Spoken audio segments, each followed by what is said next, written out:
Fault Lines. Live from across the divided states of America, it is time now for another edition, one of the last this week, believe it or not, of the most disruptive show covering news, politics, and events from across these disunited states we call America and the increasingly divided surface of what we call our globe. In the independent corner, I'm your political analyst, Shane Stranahan. And in the left corner, I am your indefatigable, a burning emperor in the darkness, your political analyst, Jamarl Thomas. And together, you're listening to Fault Lines with Thomas and Stranahan. Morning, once again, everybody. It's just past 7 a.m. Eastern. It is November 23rd, and believe it or not, folks, the sun is rising on this glorious day. Jamarl, how are you doing this morning? Doing great on this glorious day. Good to hear. Glorious, I love that. That's awesome. It is. It's so optimistic, and there's no reason not to be optimistic, right? It's first thing in the morning. Oh, yeah. Might as well go with the idea that this is going to be a phenomenal day. I can't see the sun from in the studio right here, but I guess what? I know it's glorious. You have it in your head. I know what it looks like. Right. It's just beautiful. I got up a little bit early, and I got less than 6 hours sleep last night, so heads up. But no, I feel you. I got to be honest. This week I've been having a hell of a difficult time trying to get. It just happens sometimes. It just affects it. Doesn't make it better. Doesn't make it worse. If you get too many nights of that, it makes it worse for sure. But one night just gives you a little boost of energy in the morning, especially if you've been getting enough sleep. That's the real thing. You sort of need to build up that bank of tolerance. Yes. Of very true. Sleep reserves or whatever, and then you can break that occasionally. But let's get into headlines now that we've talked about how beautiful the sun is and sleeplessness. In COVID news, yesterday in the United States, there were 158,867 new COVID cases reported. There were also 1,235 deaths. Over the past week, there have been an average of about 93,878 cases per day. That is an increase of 27% from the average 2 weeks ago. 59% of the total American public has been fully vaccinated at this point. 69% of residents have received at least one dose of a COVID vaccine. And as of this morning, the coronavirus has infected 47,851,481 people across the United States. It has killed 773,106 people. In national news, Roger Stone and Alex Jones are among 5 who were subpoenaed yesterday by the House committee investigating January 6th. Also subpoenaed were Dustin Stockton and Jennifer Lawrence. The House committee is investigating the Trump campaign events and other events, including Stop the Steal events that led up to January 5th and January 6th, the rally, an eventual riot in D.C. Even riot. Raid on the Capitol? Riot's just a little bit of a weird term for it. Maybe something to come back to. Okay. But insurrection's not right. Riot's not right. For a couple of specific reasons, it's both better and worse than a riot. I don't know. Anyway, we actually had 3 of the people who were subpoenaed yesterday on this show, either sort of vicariously or directly. What do you mean? Alex Jones and Dustin Stockton have appeared as guests, and I don't believe we had Roger Stone on as a guest, but we certainly played his interview with Lee not too long ago. You were out this day, but right, I remember that one. He'd done an interview with Roger Stone, Lee Stranahan on the backstory on this network. We played that. Anyway, we've had 3 out of these 5 people on this network. I want to back. We should, and I want to come back to this story, of course. We'll be talking about this later this morning on all these angles, but our connection with Roger Stone, I would say. Tyler Nixon, guest on this show, lawyer, former legal counsel, also sort of as far as I know, longtime friend of his. We'll be talking with Tyler a little bit later this morning, 9:15 specifically, about this subpoena, what it means, what all these subpoenas are designed to do. Continuing with headlines, however, most of the families of the victims of the 2018 Parkland school shooting will receive money from a multi-million-dollar settlement deal. The funds are an attempt to make up for the FBI's inaction on that event, as the Bureau failed to respond to numerous advance warnings about the shooter. A historically black college in Tennessee will give students a Thanksgiving gift of $10,000 this year. Meharry Medical College President James E.K. Hildreth announced on Monday that students would receive the gift this Wednesday. The money is coming from the Higher Education Emergency Relief Fund. That's part of a coronavirus relief package. Sean Parnell, the Republican endorsed by former President Donald Trump for Pennsylvania's open U.S. Senate seat, announced on Monday that he is suspending his campaign. That decision comes after a judge awarded Lori Snell, Parnell's estranged wife, primary physical custody and sole legal custody of the couple's 3 children, according to an order that was made public yesterday on Monday. The judge also determined that Parnell committed some abusive acts toward his wife in the past. And again, he's pulling out of the race basically after that move. Nearly a dozen congressional Democrats are urging President Joe Biden to combat high gas prices. That would be by not only releasing barrels from the U.S. Strategic Petroleum Reserve, but by banning U.S. oil exports. In international news, Ethiopian Prime Minister Abiy Ahmed has vowed to lead his army from the battlefront as Tigrayan People's Liberation Force officials said they were advancing towards the capital, Addis Ababa. Ahmed won the Nobel Peace Prize in 2019 after ending 2 decades of tension by signing a deal with Eritrea. In a social media post on Monday, he said, quote, "Those who want to be among the Ethiopian children who will be hailed by history, rise up for your country today. Let's meet at the front," end quote. Now, Ahmed had come under pressure. He had a certain posts of his had been blocked on social media, including on Facebook, I remember, because he was asking people to basically get out into the streets with guns, that kind of thing. Pardon me. The language was slightly less clear than that. It wasn't like get out into the streets with guns. But he was asking them to take a call to action in a similar way to the one I just read, but in a more aggressive and sort of forthright way, that kind of thing. I mean, if your country is in the middle of, sometimes our vantage point is a little skewed on this stuff. If your country is in the middle of a civil war, or let's say an uprising where it's being attacked, what does the leader of that country do? Like, does he just sit there and not say anything? Does he try to get the message out of saying, hey, these guys are trying to retake power after 27 years of basically a brutal iron fist. We need you to go out to the street to protect the, fledgling democracy. However you got to do it, I imagine that on some level, you're always going to try to put that message out. I don't know. We can talk about it in a few. It's just, I don't know. It's complicated to me. It's like our platforms, the position for that. Well, platforms at this point have become town crier. And basically media in and of itself, would they use that media in order to try to get a message out to protect the government? Maybe, yeah. I guess I can see it. Let's come back to it. Chun Doo-hwan, that's South Korea's former president who ruled as an unelected military strongman for less than a year, has died due to a relapse of myeloma. Chun Doo-hwan was South Korea's de facto leader from December 1979 to September 1980 and was at one point sentenced to death for his role in the Gwangju Uprising. It was a left-leaning uprising against Doo-hwan's government, during which the government killed hundreds of people. Exact accounts of the numbers of deaths vary. In tech news, Uber Eats is now in the weed business. Users in Ontario, Canada will soon be able to pre-order marijuana from a local vendor, but will still need to go in and pick their orders up after confirming their age in the apps. I'll be honest, it doesn't sound that convenient to me. It to doesn't sound great at all. Yeah. It's one thing if you deliver it. We have places here in Maryland that delivers to your house. New York, places that deliver to your house. That doesn't help. Well, and even, I just know there's one, for some reason, Ontario, Canada, that's kind of up to the north, right? Right. It's northerly. I think of another northerly feeling place out in Washington State, opposite side of the country or whatever, but and I think of this dispensary out there.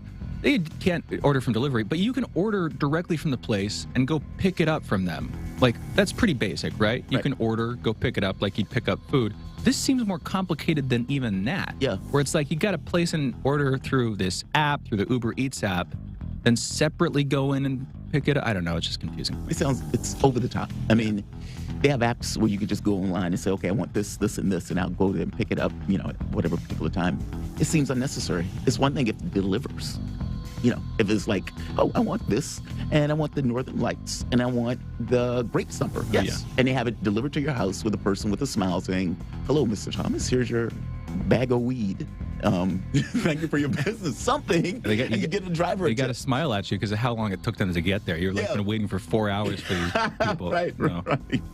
No, this just seems more convoluted. Maybe this would make more sense to me if I were high. But as it is right now, it does not make that much sense to me. Last headline here. In holiday news, today is Fibonacci Day. And we'll have more holidays later on, but today is Fibonacci Day, guys. It's a cool day. Coming back on that in a second. And those are our headlines. You're listening to Fault Lines with Thomas and Stranahan. Yeah, Fibonacci is that repeating numerical sequence. It's like you sort of add the numbers to each other in 2 pairs. So you go 1, 1, 2, 3, because you're adding the 1 with the 1, and then the 1 with the 2, and then the 2 with the 1, and then the 2 with the 3 becomes, I'm not going to go through the whole thing, but, Fibonacci numbers, a lot of people know what they are. And then what other people know about them, a lot of people who know about Fibonacci numbers, the thing that's cool about them is how they show up in sorts of weird ways. Mm-hmm. Everything from like Romanesco broccoli to the structure of DNA and to the way that spiral galaxies spiral. Yeah. those weird mathematical symmetries up and down the line. Yeah, the New Age community likes to invoke the Fibonacci numbers for other stuff. I can't remember what it was, but it's because of that. Like, it shows up in all of this stuff. I remember my ex-girlfriend and I were at this New Age thing. I don't know what it is, like a convention or something like that. And the woman was trying to explain the Fibonacci numbers as being like this kind of spiritual aspect that's merged within society and everything else. And I think we got up and just left. It's like, okay. You threw out the Fibonacci numbers and the golden ratio. Yeah. And those will keep hippies busy for years. Yeah. Both throw those topics into the conversation. You can walk out the room. Hours later, you'll come back. Still talking about it. Still talking about it. No, I'm just kidding. Because my girlfriend, both of us were software engineers at the time. Both of us are like, okay, this is nonsense. Like, doing math and everything else. And it's like, okay, yeah, it's an interesting number. But I mean, one of the more interesting ones is error correction code. So like when you have like a monitor or something like that, oftentimes there's error correction code in the background that ensures that the picture is kind of the picture that you're supposed to be seeing.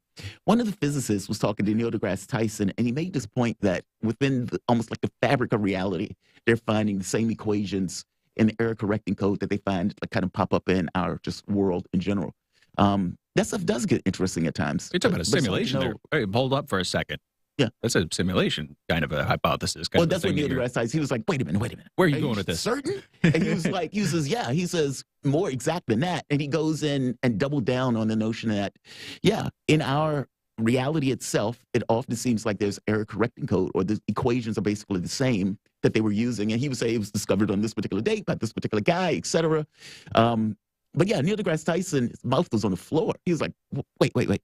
Are you saying? He says it like 2 or 3 times where the guy keeps saying, yes, that's exactly what I'm saying.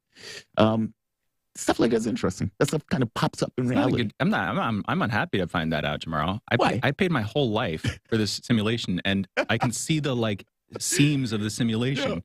It turns out that there are like, it's not a perfect simulation. Apparently there are error codes that we found out about.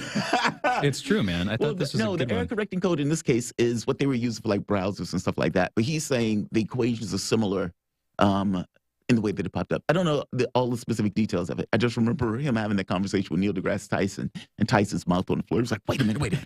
Are you saying? He says, yes. And he was like, it goes further than that, Neil. And he goes further, explaining it. Yeah. I don't understand. That one is beyond my head. No, maybe it's a little bit of false shock. I've heard that kind of thing before. I've heard people make claims like that, and I've heard, I would want to look into it, though, because it was years ago. Yeah. It was one of those kind of late night conversations where I heard somebody saying this same thing. And it wasn't an interaction with Neil deGrasse Tyson, but it was like, I've heard that physicists have discovered these sort of error correcting codes, that kind of thing. Yeah. Super interesting stuff. And of course, it does support the whole simulation argument. But I don't know. What would be cool is if we could talk to the guy who was making those claims. And it would be what did you mean by that? Can you say that again, please? Yeah. Spell that out a little bit more. It's like, and where are you seeing these? Yeah. What equations are these things coming up in? Et cetera, et cetera. Now, that stuff is fascinating, man. Oh, sure. The physical universe stuff, I don't know. I don't necessarily... That stuff. Because I don't entirely buy the premise. I mean, oftentimes when these guys are looking for a solid object, it's like, okay, if we break this in half, we'll find something solid. And as they go further and further and further in, today, most of the planks of physics in regards to physicality is just not part of it. You mean the distances between things on the subatomic level, that idea is that it's like composed of emptiness in something in some weird way. It's like if you find, let's say like a particle, a subatomic particle, and you find that thing functions as a wave in a particle, then, it's like many times that they break this stuff down into probability fields or things like that. But physicality that's their way of objectifying it. But it's very weird. In some sense, there are different ways you could go at this. I don't know.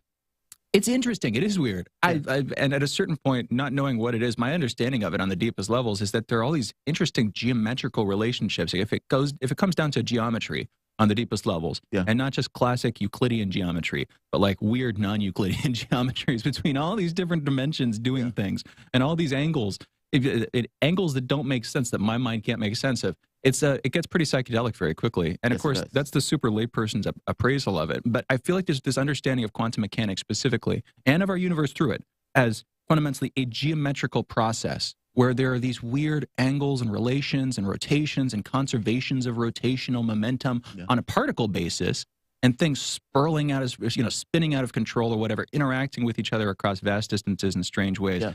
It's weirder on that deeper level, but there's this specific geometrical way of understanding it that as far as I can tell,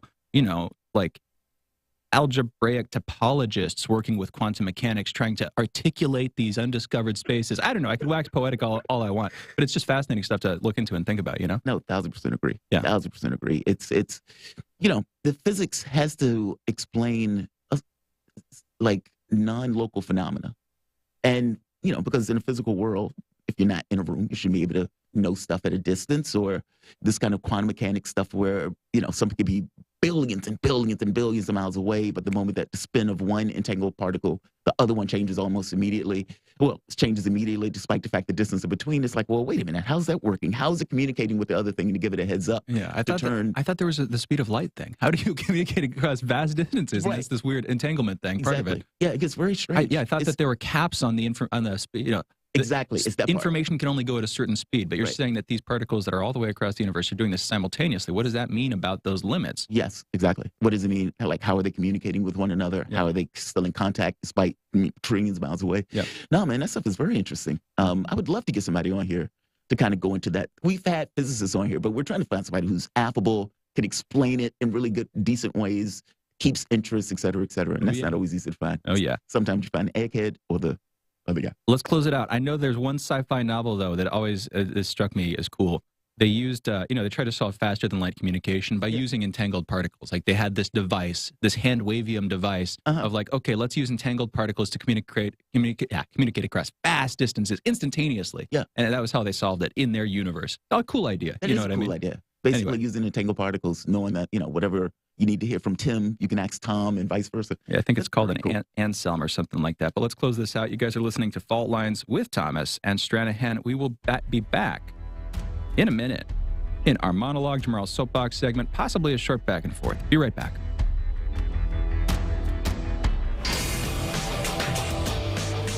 Fault Lines. Radio Sputnik. Hi, I'm political analyst Garland Nixon. And I'm political scientist, author, and nationally syndicated columnist Dr. Wilmer Leon. We're the co-hosts for The Critical Hour, airing Monday through Friday from 6 to 8 p.m. Eastern Time here on Radio Sputnik in Washington, D.C.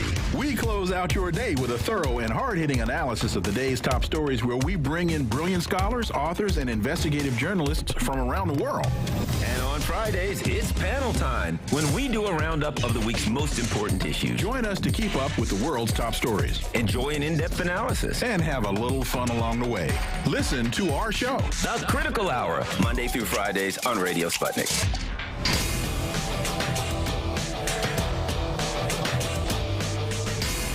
Fault Lines. Welcome back to Fault Lines on Radio Sputnik. My name is Jamarl Thomas. I'm joined with my co-host, Shane Stranahan, coming to you live out of our station in Washington, D.C. If you guys live in the area, you can always catch us on radio at 105.5 FM and 1390 AM. We're also in Kansas City at 102.9 FM and 104.7 FM.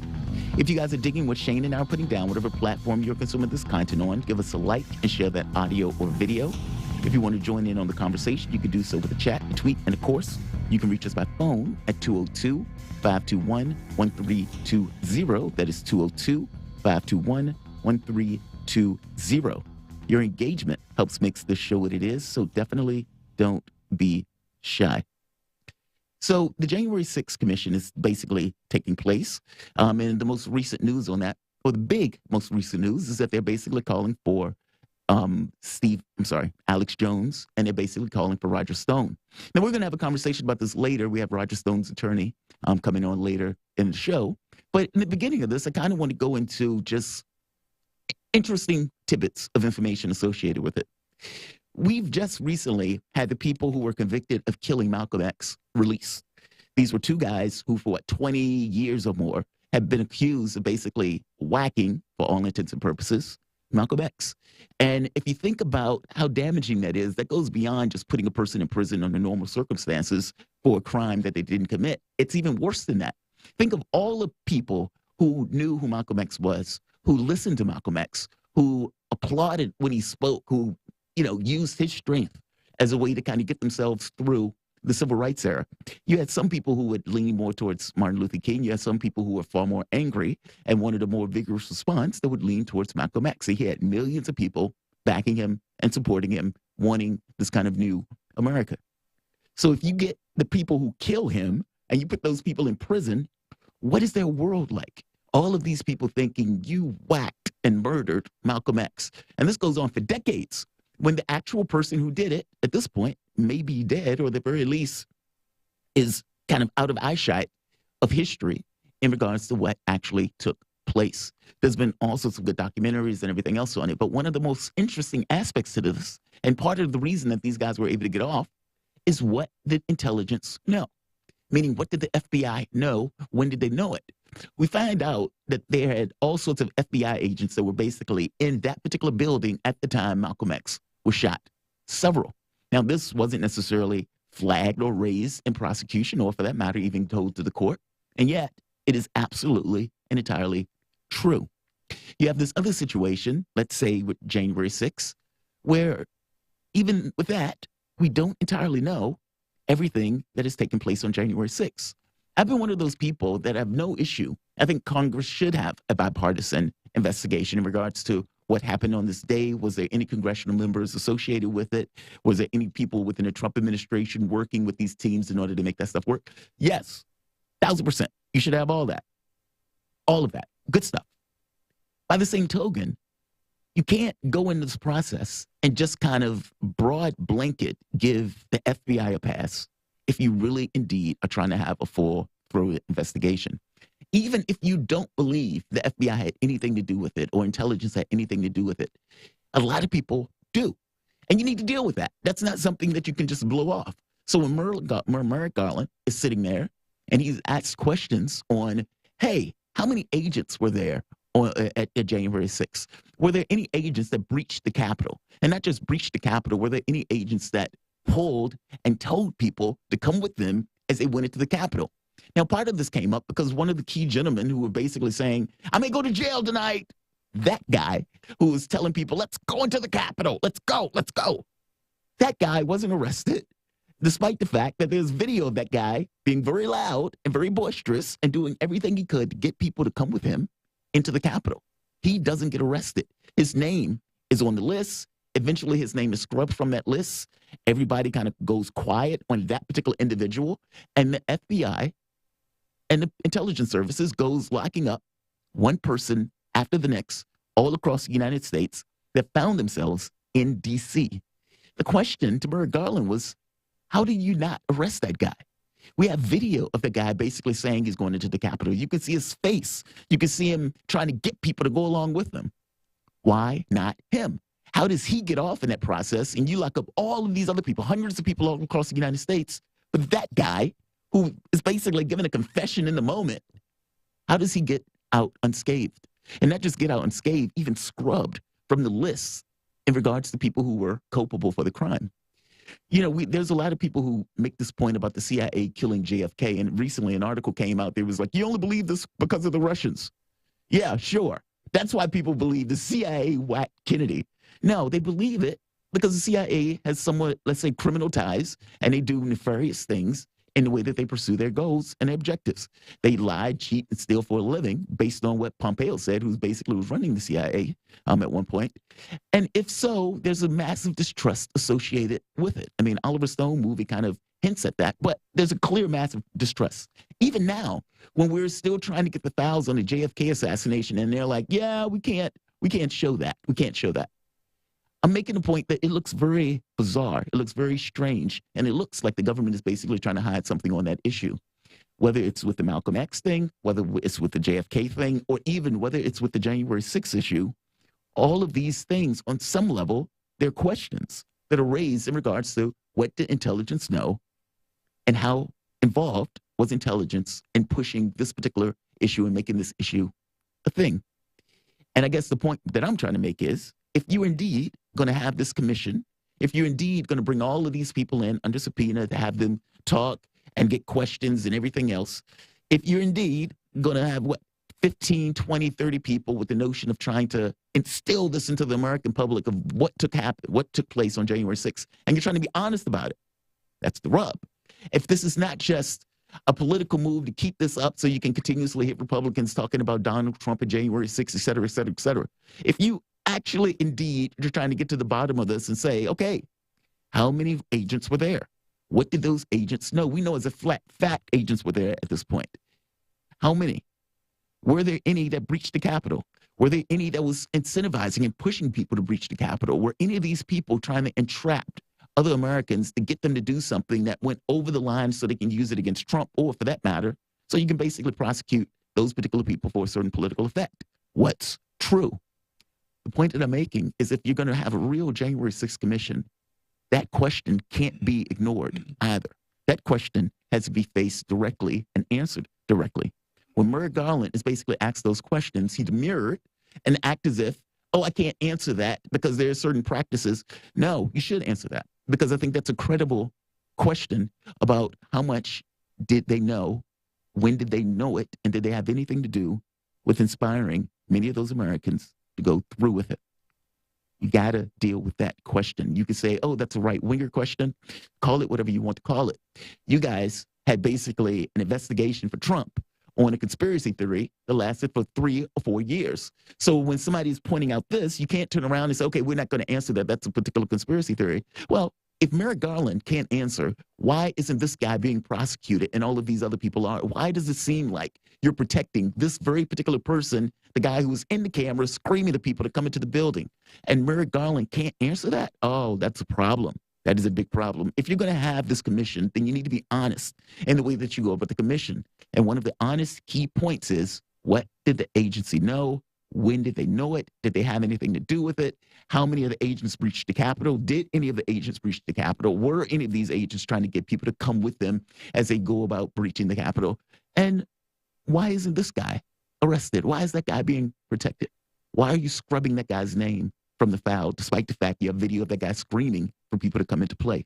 We know at this point that there's all sorts of things that government has instigated itself in order to kind of gin up the issue, whether it's with the Black Panthers, whether it's with some of these other groups, civil rights, sometimes militias or whatever, in order to get these people, let's say, anytime they're in this kind of anti-government activity that the government defines as being problematic to its own interests, it has no issue putting in agents and putting in informants and other people to question them. Why would January 6th be any different? Jane, what are your thoughts? This is not me basically saying, I'm not saying that, yes, as a flat fact, the FBI had anything to do with it. That's not what I'm getting at. I'm getting at whether it's true or not, you should have an investigation into it, an honest investigation, an honest query into it, every bit as much as you're having a conversation with Stone or Bannon or Alex Jones. You should also open that angle. There's a lot of Americans that believe the FBI had something completely to do with it. And as such, I'm not necessarily saying they're right, but I am saying it should be investigated. What are your thoughts? I'm trying to figure out how this is going to play out a couple iterations down the line. Merrick Garland gave a non-response. I don't think he's going to give a response anytime soon. I don't think we're going to figure out, I don't think we're going to get any official account of whether, but that's why I said Congress. What'd you say? Yeah, that's why I said Congress. Like, because Merrick Garland is basically clamming up. And they're not going to do it. I'm not going to answer that question. They're not going to freaking do it. And that undermines the process. That's exactly what I mean. It undermines the process. Totally. But then what is that? I guess here's my point is, say we don't find out anything about that. The public then starts to assume, what's your assumption going to be? Is your assumption, if there's no official answer, but a couple years down the line, you're remembering January 6th, is your assumption going to be that there was or that there wasn't some false flaggy, weird entrapment stuff going on? Oh, I don't know. For you personally? Yeah, I'm not sure. I mean, I kind of look at this stuff as... Because we're not going to get a response. You're not going to get an answer. So it's the Schrodinger's test, but you never open the box. Yeah, you never find out what's inside the thing. So it's up to you to be like, okay, what do you think it is? What do you think it's going to be? That's what we're going to be left with, is individual interpretations of historical events, which are going to be biased, stick to bubbles. People are going to be in their bubbles about this one. And because the right is growing right now, probably more people over the next couple of years are going to start to think that January 6th was a weird entrapment kind of false flag event.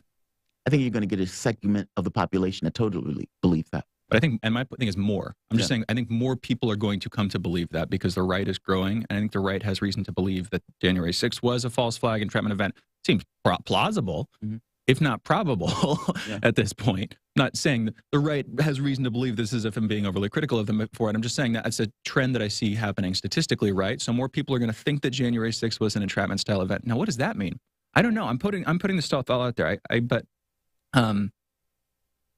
it gets pretty interesting if a lot of people suddenly think that they're I don't know if a lot of people think that January 6th was an entrapment, false flaggy thing. Yeah. Again, it's kind of super simple. I don't want to repeat myself. That's a really big deal in American politics. If a lot of people think that a major event, that this House committee, but the party in charge of Congress in general is like witch hunting over. If a lot of people believe that that event wasn't actually a real thing, but they're playing it up, and that it was either fabricated from beforehand or was amplified by FBI agents on the scene the night before and the day of. Yeah.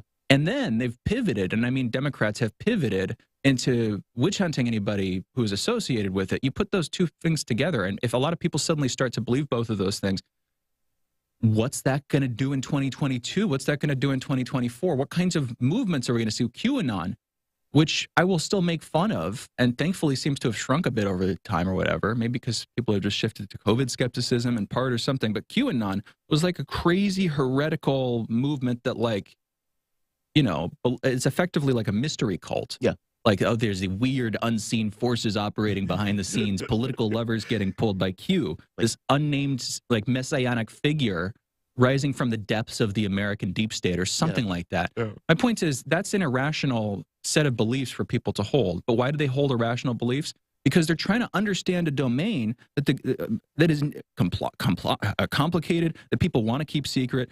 You know, if there is a deep state, the government doesn't want to talk about it. Yeah. And so it's the kind of domain that people, you know, the QAnon types coming into it. My point is, they're trying to find a floor. They're trying to find a floor. And as more and more people try to find a floor in what's going on in our political system, but they do so knowing that there's this intentional ambiguity created by the government. Oh, you know, it's not this, it's not this. We don't know what it is. You shouldn't know what it is. What does that do? Yeah. Are we going to see more cues? Are they going to get better? I don't know. It's those kinds of questions that come to mind, like, you know, a couple iterations down the line, what's this going to do to our American political and cultural ecosystem? I don't know. Yeah, maybe nothing good. I don't know. I'm just saying it's going to happen, I think. I see it, something like it happening. Yeah. I mean, if the right takes over, do you think they're going to have an investigation, not specifically in the way that Democrats ran theirs, but specifically towards intelligence to answer the question about whether or not they have anything to do with it? Yes. Look, Yes, I do. The question is fair. And that's yes. I think they will. Yeah. I think they will. Because the question is totally fair. I mean, if you're going to spend because what gets me is they spent all of that time for 3 or 4 years going after Trump for something that was basically a conspiracy theory. And they squeezed every bit of political energy out of it that they could muster. And even now, still doing it. What would they do with that? We might want to go out. It's a fascinating conversation that we will have a chance to return to later in the show. Mm-hmm. But what comes to my mind is like, I don't know, what would Republicans do, say they were to launch that investigation and be reinvigorated in an already pretty invigorating time for them by the realization, hey, that January 6th was all a put-up thing. If they find that out, if they do a Durham-style investigation and, you know, if Durham's investigation works, it bears fruit. Yeah. And then they do that with this, then they'll have had two big sort of counter-reaction investigations that got more dirt than the original investigations did. Yeah. And how that's some kind of mandate for something in the political back end. I don't know. That's a massive win for Republicans. I mean, because, again, another investigation. And if you have, like you said, the counter investigation, kind of like Durham. Because keep in mind, we would have never known anything about Sussman or Danchenko if it wasn't for Durham doing that investigation. Yeah. And it's possible, same thing with this. And you know, like you said, they're not going to ask that particular question in regards to that committee that's taking place. I don't think they will. But you know what? They will probably and I think you're right. You're bringing it up. I think they will do their own, of course, counter investigation when they have more power and more freedom to do it, and when this thing is more done. And again, this investigation has come up with basically bubkus. Mm-hmm.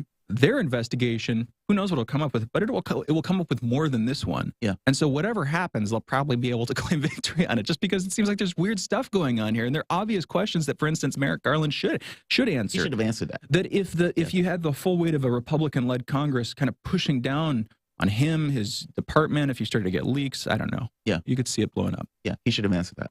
Otherwise, these questions proliferate. Oh, yeah. And like I said, they're legitimate questions. All right, let's do this. Let's take a break. You guys are listening to Fault Lines with Thomas and Stranahan. We're going to have a very interesting conversation with the EU basically at odds with China over the issue of Lithuania. Have Fault Lines, Thomas and Stranahan, back in a moment.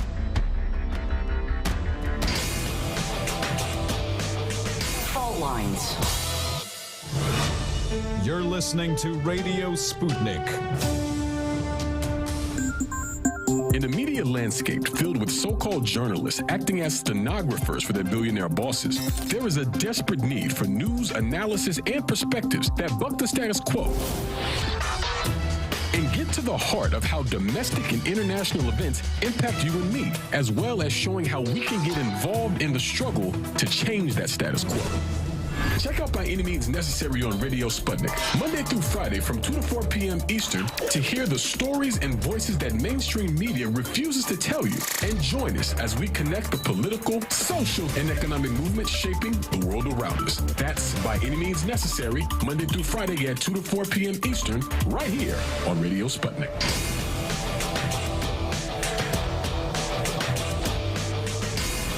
Fault Lines.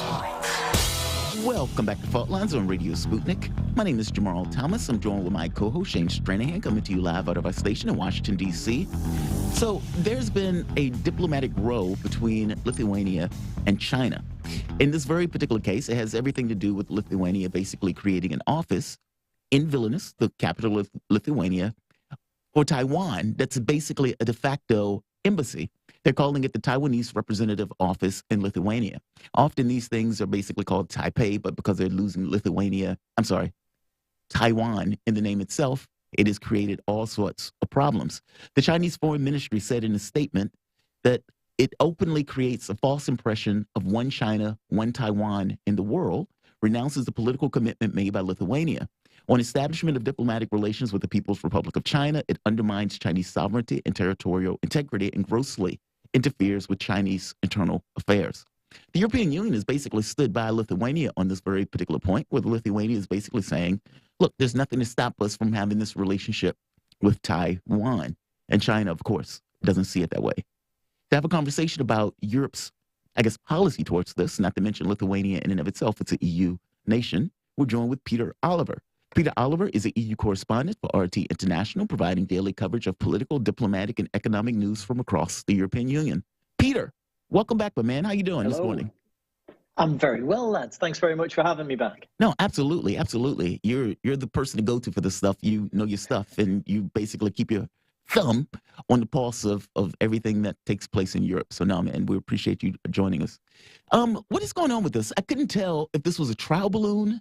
I couldn't tell if they were using Lithuania as this kind of battering ram or something in order to kind of see whether or not they would be able to kind of start this embassy. I mean, the United States have been pushing to get Taiwan more integrated into the United Nations. And then all of a sudden, here's Lithuania basically opening up an embassy in Vilnius that, Taiwan, right. Basically a de facto embassy. What is, and you're... Taiwanese Taiwanese representative office. An embassy. Yeah. It's a different thing than an embassy. It's a different thing than a consulate. And these type of representative offices exist for Taiwan around the world. You mentioned it right at the top there. The key issue with this one is the fact that it is named as Taiwanese by name, Taipei. The Taiwanese Representative Office. That's a big thing because essentially, that leads to the recognition of Taiwan as what you said in the quote before. They worry about the impression of a one China, one Taiwan issue. The European Union remains committed to the one China policy. That is 100% the way EU policy works. It's the way EU policy has to work because the EU wants to maintain diplomatic relations with China. The People's Republic of China will not have diplomatic relations with anybody that is, or certainly not to the extent that the European Union requires to have these type of relations on, or not just a diplomatic sense, but also in a business sense. If you are starting to recognize Taiwan's independence. Now, what you have is an interesting conundrum because the European Union exists to allow countries like Lithuania, the smaller nations on the world stage, to give them a much bigger voice, to give them, they have collective bargaining when it comes to doing business deals. It also allows them to, if you're in, say, Lithuania, Latvia, Ireland, for example, allows you to punch massively above your weight on the world stage. This move by Lithuania, although very publicly backed by Brussels, I'm not sure exactly how welcome it will be in Brussels because it comes at a particularly difficult time in the business relationship between China and the European Union. The EU needs Chinese business, essentially. Germany, where I'm speaking to you from right now, needs trade with China. It's a crucial part of how Germany does business. The EU falling out with China would be catastrophic for that, and this is pretty much the way you fall out with China. You know, there isn't a bigger way that you can upset Beijing than starting to delve into that sea of recognizing Taiwan. Because Lithuania has done this, as I said, the EU has to back them. How far that backing will go, I think it definitely has its limits. But what we were expecting was to see a big EU-China summit at some point by the end of this year. That looks less and less likely that it'll be a 2021 issue, more likely a 2022 issue. It be kicked down the road a little bit, allow things to cool off here, and then and we'll probably see that take place in the new year. But for now, yeah, we're seeing the full front of diplomatic, you shouldn't have done that, coming from Beijing and from the European Union side saying, you know, we've done this, we've done this, and we will continue to do this, and we've not done anything wrong. Why is Lithuania doing this? I mean, it just seems random, or is it random? I mean, because they had to know this was going to cause an issue. Yeah, you would think that, wouldn't you? I honestly can't give you an answer why Lithuania has decided to do this and why they've decided that now is the appropriate time to do this.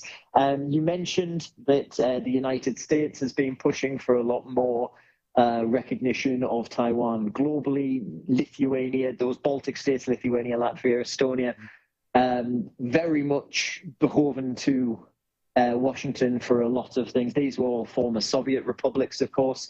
During the era of the USSR, there's a very much in Team USA's camp in Europe when it comes to things. Obviously, it would make sense if the United States was looking to try and get a European ally to recognize Taiwanese independence to go through one of those countries that is so closely tied to it. And I don't mean closely tied to it in the sense of Germany or France being closely tied to the United States. I mean, one of those countries that the US can basically say, hey, we want you to do this.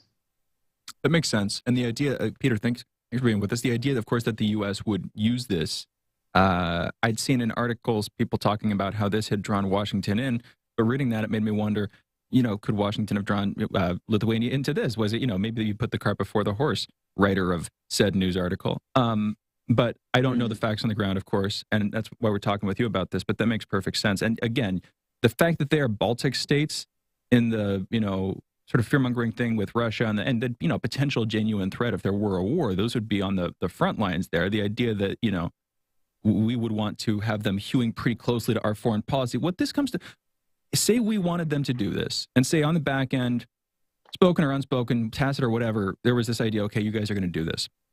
We knew, in other words, that it was happening, and we wanted it. Why would we want that?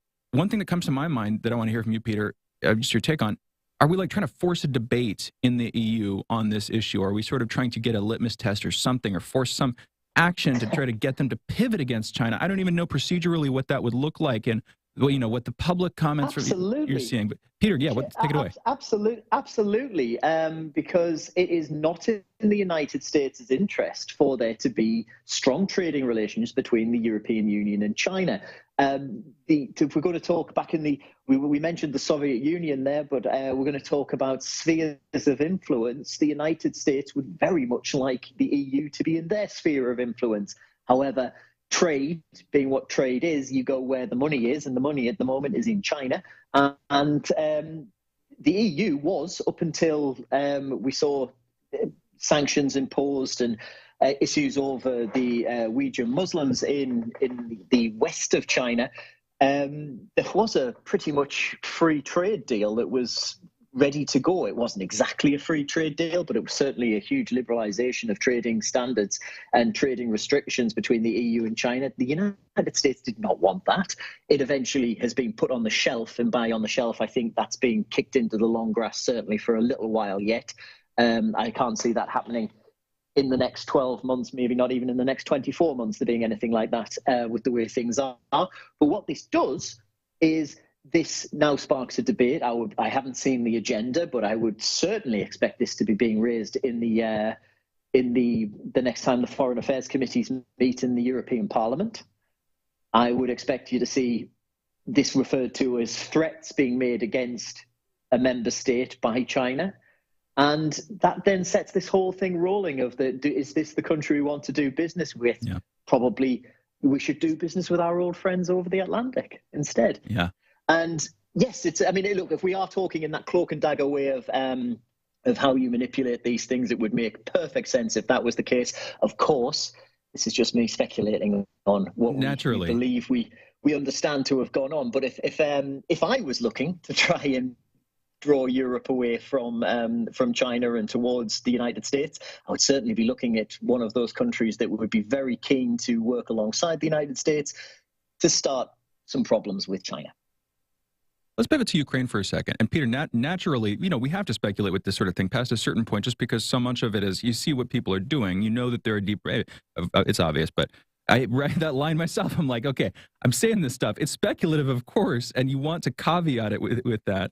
But you need to do it, just because we're left with so few answers when it comes to what the ultimate motivations are my behalf as an American, by our own government, saying things, encouraging, requesting, demanding things across the board. It's like, what's the actual motivation here? And sometimes I feel like even we don't know. But let's turn to Ukraine, another area where we probably don't know exactly what we're doing or potentially getting ourselves into here.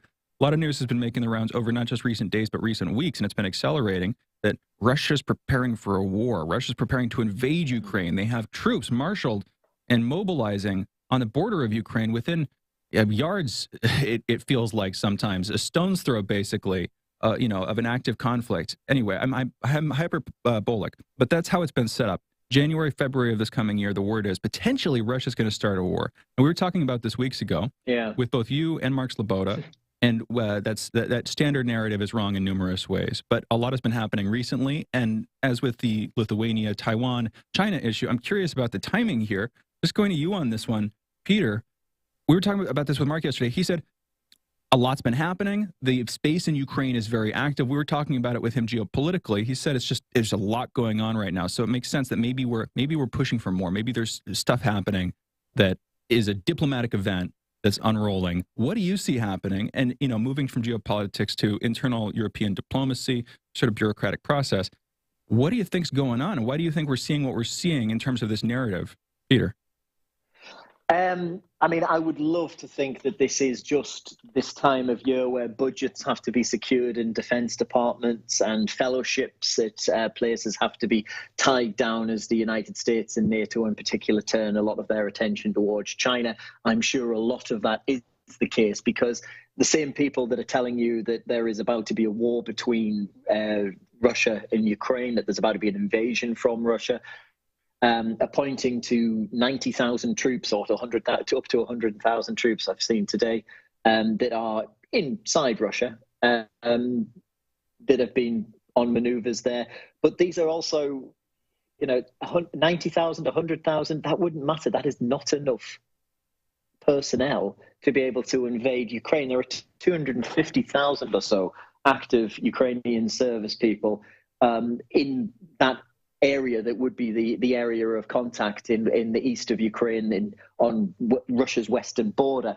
There's also then all of the reserves that could be carried. The mathematics of it don't make sense. Also, the timings of it do not make sense at all. Russia is is certainly trying to get that Nord Stream 2 gas pipeline up and running. They don't need this trouble right now. If there ever was a concept of them trying to invade Ukraine, it's certainly not going to be in the next couple of months anyway, because what you don't do is you don't invade in the middle of winter. If it's not frozen, it's going to be mud. And what they're talking about there is pretty much nonsense. I know what's always interesting in these stories is you tend to see the reporting of, we asked people on the ground in Ukraine what they thought, and then they say, well, we haven't seen anything, we're not worried about anything. We do have one interesting thing in terms of the diplomatic side in the EU, and that came after the Bulgarian ambassador to Ukraine. Sorry, I beg your pardon. He had to be summoned to the foreign ministry. This was because a senior figure, yes, I beg your pardon, it's the Bulgarian president. I got there in the end. It's Rumen Radev, who said that Crimea legitimately belongs to Russia on Friday. Wow. That sparked all kinds of grief in Ukraine and in the United States and in the State Department. In fact, it resulted in a very stern ticking off from the US Embassy in Sofia. Deeply concerned, recent statements of Bulgarian president referring to Crimea as Russia, the US, G7, European Union, NATO, saying that Crimea is Ukraine, an integral part of Ukraine. And we've communicated our deep concern to Bulgaria. So that's one incident that's been going on. Another, to go back to reasons why it doesn't really look like there's about to be any kind of war or invasion. And it always seems when I speak to you guys, it comes back to money with me. But it's always money with you, Peter. It's always money with you, Peter. It's always money with me. No, just kidding. Ukraine's currently negotiating a multi-billion dollar, multi-billion euro, multi-billion hryvnia deal to have with Gazprom, with Russia's Gazprom, to extend the transit contract for 15 years after it runs out in 2024. Now, you don't tend to do those type of things with somebody who you really genuinely expect is about to invade you. Yeah, it doesn't make sense. I know that there are definite, there is nowhere else for that gas to come from, and there's nowhere else for that revenue to come from. However, that's one argument that can be given. But really, if you're going to sit down and negotiate a 15-year deal after your current one expires, then you've got some semblance of long-term plan that doesn't involve you being invaded in the next month or so. So these things don't really stack up when it comes to a lot of the news stories and a lot of the news articles that we've seen. It's always interesting to look at how it's phrased when it comes from governments in the EU. 100%. And it's usually deep concern. We've got deep concern. We're very worried. We're monitoring the situation. And that's what we're hearing. And we've been monitoring the situation, and we've had deep concerns since 2014. Yeah. Well, and to correct, when I was leading us into this, I said things sort of jokingly. I said, okay, where they're acting as if Russia's within a few yards of the border. It's like hundreds of miles away. It's quite a distance away. Well inside Russia. Well inside the Russian territory. And so that's thing one. Another quick note, you brought up the Bulgarian president. That's big. I hadn't heard that. And of course, for folks, again, Bulgarian president saying Crimea is Russian, basically. This was in a debate with a political opponent of his nationally. Bulgaria, for those not looking at a map or intuitively familiar with the region, pretty close to Ukraine. It's also, a Black Sea bordering nation. For whatever relevance that has, I would consider, another regional player, more Balkans than where Ukraine is, that sort of step. But still, a regional player, just positionally, they're not on the other side of the EU for people who, again, might not know the area exactly. A couple other things, though, Peter. When they say you invade Ukraine, what exactly do they mean by that, do you think? Because are they talking about sending those troops into the Donetsk and Luhansk People's Republics? Are they talking about attempting an active armed invasion of other sort of more regional areas in eastern Ukraine? In other words, I'll just let you take it away from there. What have you been hearing about that, Peter? Right. It depends who you listen to. I've seen comparisons from certain people that are related to think tanks that take their funding from NATO, saying, don't worry about the small numbers of troops. This won't be a ground invasion. This will be similar to the Second Iraq War, in which Russia will launch some kind of shock and awe battering of Ukraine in an attempt to bring them to a new agreement with Moscow. You've also had people from the US side, of course, saying that the phrase that's been doing the round amongst Russia watchers, I hate that phrase, but you know what I mean, is that America is prepared to fight to the last Ukrainian for this this situation, and we've heard people that should really know better, former ambassadors from the United States to Russia who are very prominent in the region and getting their opinions out there, essentially stoking these fires of conflict. If there's the idea that Russian tanks are going to start crushing Ukrainian cities, I cannot see that happening whatsoever. In fact, the Russian security services, the SVR, the Foreign Intelligence Agency, has said that the location, the route, the seed of all of these stories that have been coming out, well, that goes straight back to the US State Department. That's according to Moscow anyway. Is that they believe a lot of these stories have their roots in Washington when it comes to getting that story out there. Certainly there are Russian troops moving within Russia, but that's kind of what Russian troops do when they're in bases in Russia. And I think if you were to look at the situation from the Russian side, from the Russian point of view, you had Maria Zakharova, the Russian Foreign Ministry spokesperson, saying, hey, hang on, let's have a look at the US troops that are currently in Estonia on maneuvers, which are maneuvers with the direct target being a Russian invasion or an invasion of Russia. Then you look to the Black Sea, where the United States has said, well, now we're going to have our Navy, our warships permanently in the Black Sea. Yeah. These type of things are only going to, they're only going to increase tensions in that area. Yeah, it's amazing how that works. Russia would be remiss. The Russian Defense Ministry would be remiss if they're not doing their job, if they didn't act when these NATO drills continuously are happening on their border. I think if you follow NATO's social media, it's well worth doing. They do produce some very nice videos, shiny tanks, fast planes, lots of soldiers having a jolly good time. But they are always on that border with Russia when they're carrying out maneuvers. Is it possible that Ukraine is being used as a battering ram on this? Because I agree with you. It makes no sense. It's like we are in need of energy. We're going to create this kind of Nord Stream 2 pipeline. We're going to sign various deals with Russia in regards to energy production. However, that same Russia, who we're going to be dependent upon for energy, is about to invade this other country who we are aligned with. Like, it doesn't necessarily wash is legit, or it doesn't necessarily make sense. Is it possible that they're just using Ukraine for provocation in order to, I don't know, get Russia to do something or something to that effect? I hope that makes sense. Well, you could say that, but then the question is, what do you want Russia to do? Right.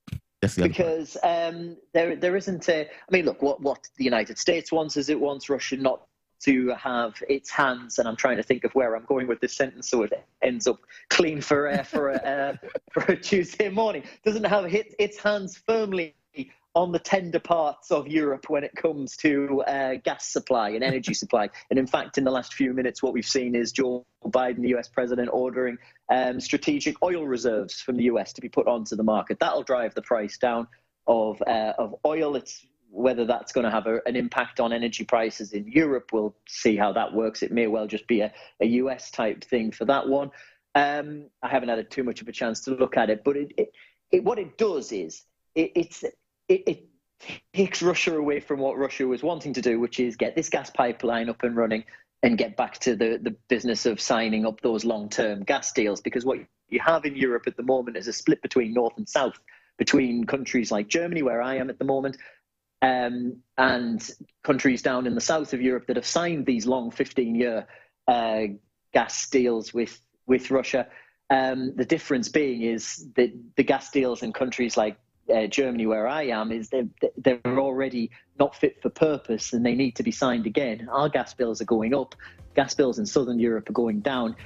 The United States is worried about how dependent Europe is on Russia's energy. That's what the US is worried about. Peter, thank you very much. Peter Oliver is EU correspondent for RT International, providing daily coverage of political, diplomatic, economic news from across the European Union.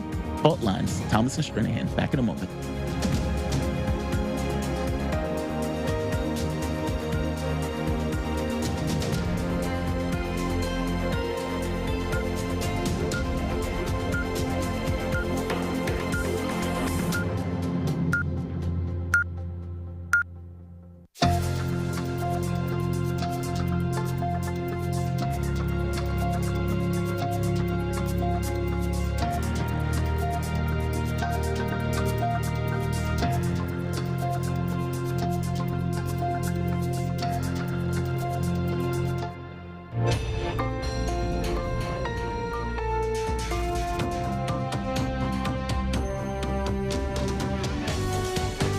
listening to Radio Sputnik. Telling the untold.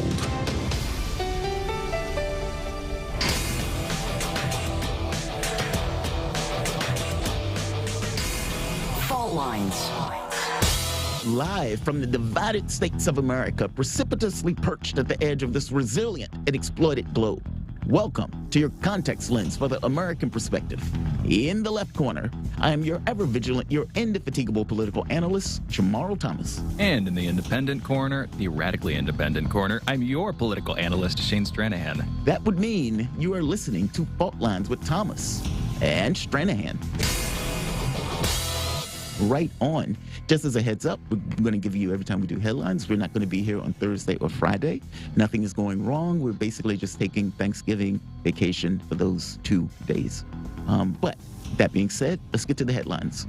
In the news, yesterday in the United States, there were 158,867 new COVID cases reported, along with 1,235 deaths.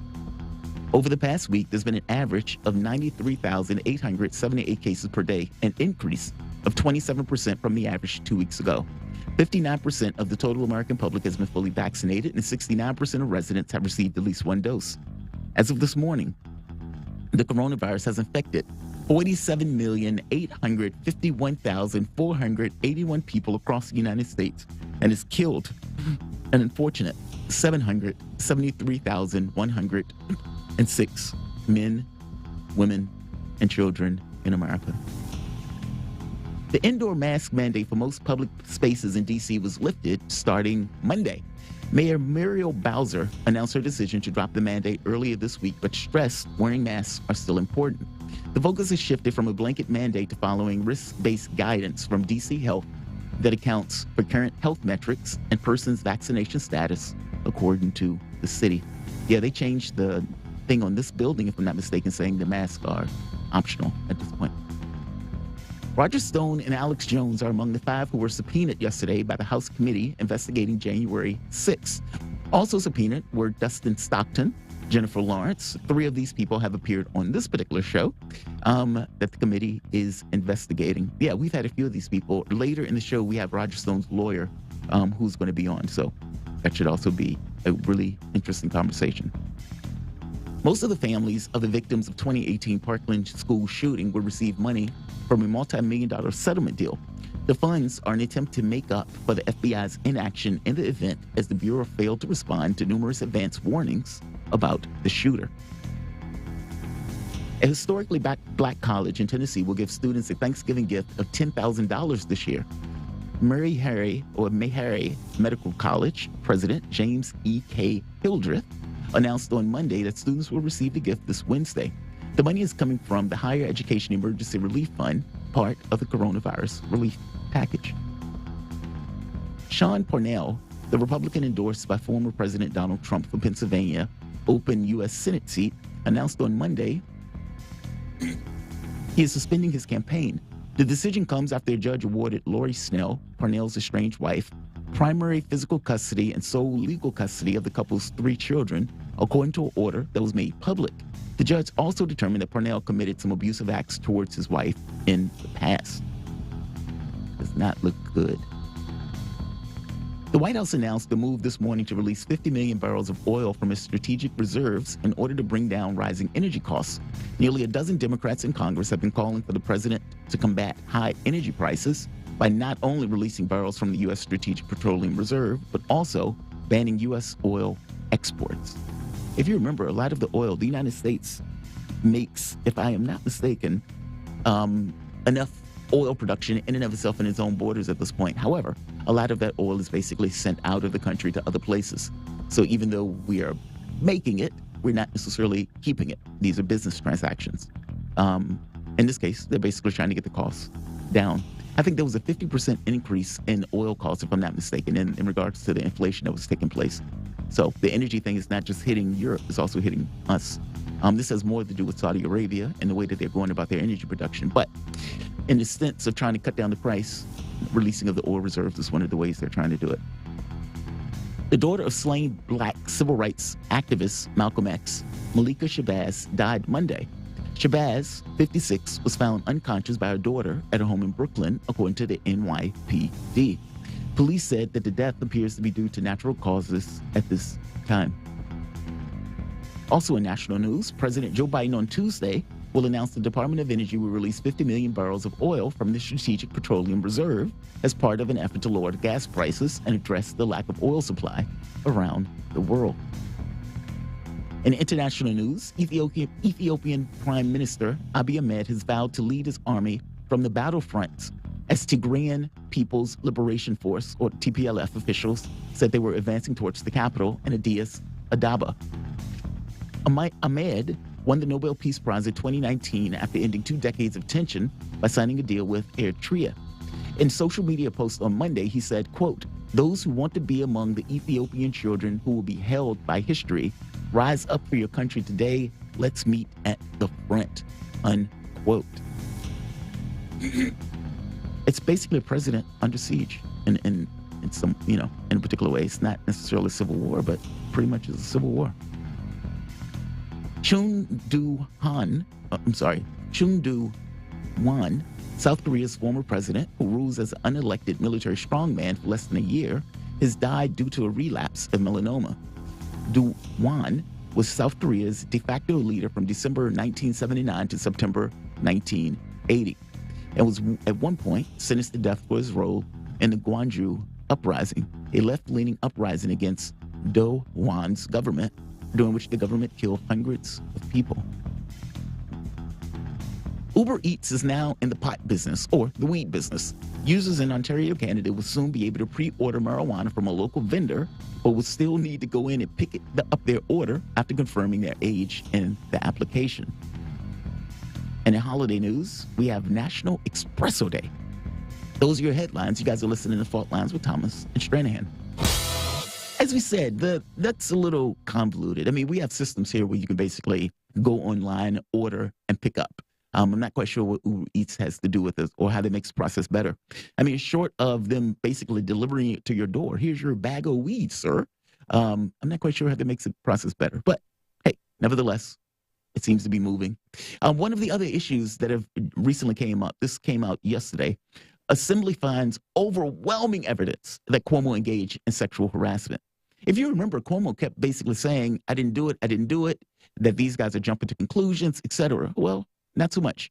An 8-month investigation by the New York State Attorney found, quote, overwhelming evidence, unquote, that former Governor Andrew Cuomo engaged in sexual harassment while in office, collaborating a damning investigation by the State Attorney General that Mr. Cuomo has repeatedly tried to discredit.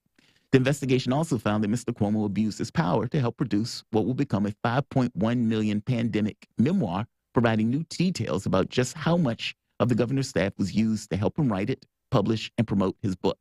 And keep in mind, part of the things was, okay, you can write a book, you can write whatever book you want. You can even write a book on dodgy information, because again, Cuomo at this point was hiding the number of people that were basically dying, grandmas, and they were dying as a result of the policies that he put forth, where he was sending all of these people to nursing homes. He didn't want the people to get tested. In fact, forbade them from even getting tested as they were being sent to nursing homes. So you have basically the most vulnerable population put in a situation where you couldn't necessarily test whether or not that most vulnerable population was being attacked, in this case by COVID.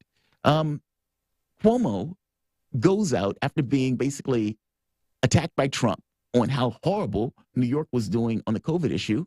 Cuomo comes out and starts having these press conferences where he is basically glowing about how awesome he is, how much he knows more than experts. He ends up getting an Emmy for it. That Emmy was basically taken back. And beyond the Emmy, he ends up writing a book about how brilliant he is at dealing with the COVID issue. Part of the problem with this is, yes, the book was dodgy, every bit as much as him having those announcements about how awesome he was, but also that apparently he was using his own staff under the government's dime in order to help him write that book. And so, yeah, that doesn't necessarily look good. In fact, that the 8th-month investigation by the New York State Assembly backs up the Attorney General and basically saying, yeah, Cuomo is extremely guilty, and there's overwhelming evidence to kind of make that point clear. Here's another one. The Assembly inquiry was meant to create a roadmap for potential impeachment proceedings against Mr. Cuomo, a 3-term governor whose unrelenting style of leadership engendered varying amounts of fear, respect, and animus. But the catch is he ends up leaving before they ever get to the point of answering the question of whether or not he was going to be impeached. So there's that. That one broke yesterday, and it's somewhat of a big story.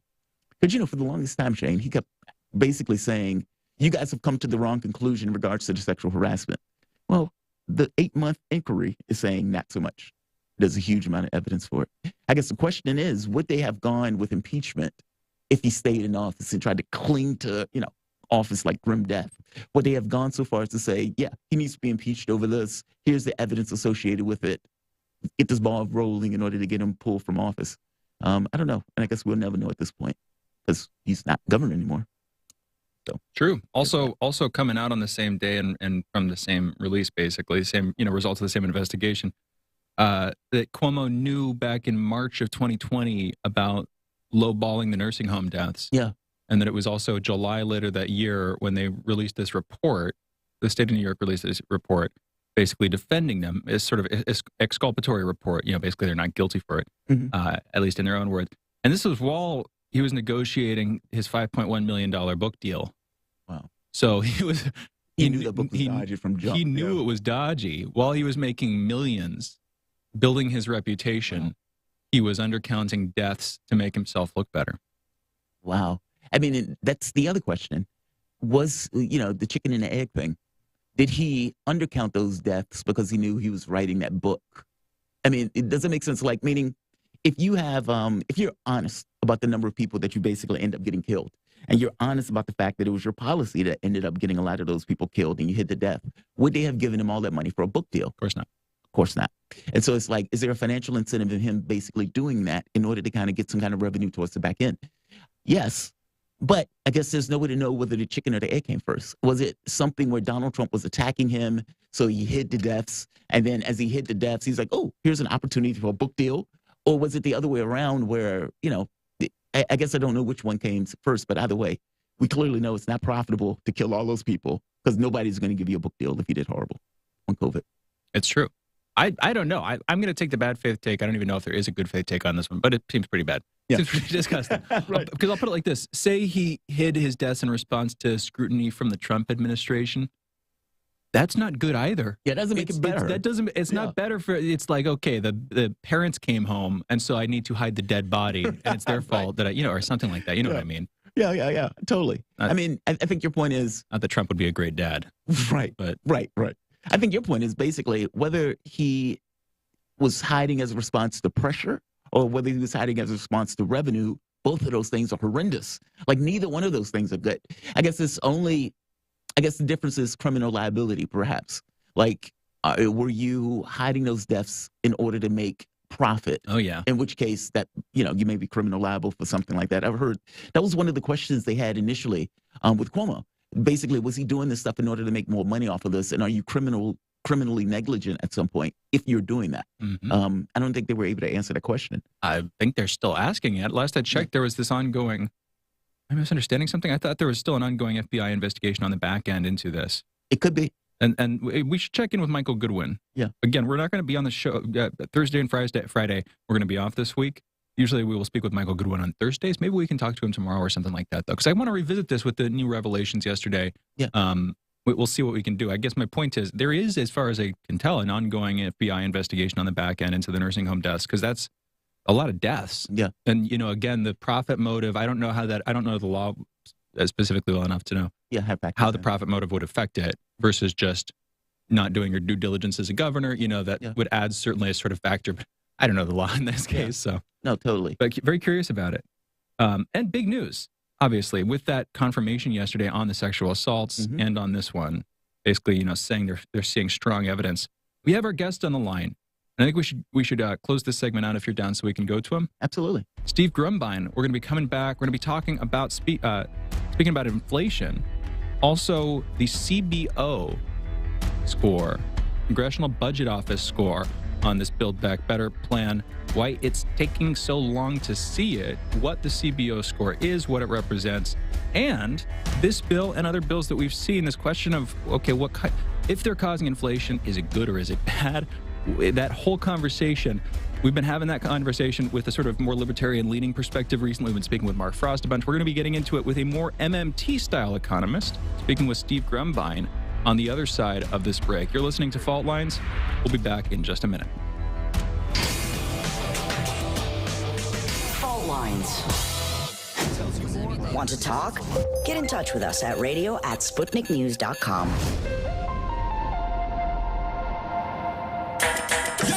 So, Sean, what do you want to talk about today? Well, Bob, that's easy. I want to talk about the need to stop the development of self-driving cars. Again, Sean, you're driving me nuts. I think the self-driving car thing's already out of the gate. No. It's never too late. See, now the leading experts in the field, I mean, just pick one, whichever one, leading experts have repeatedly warned us about the dangers of artificial intelligence. Look, I'm telling you, man, we have to stop the robots by any means necessary. I see what you did there. Yep.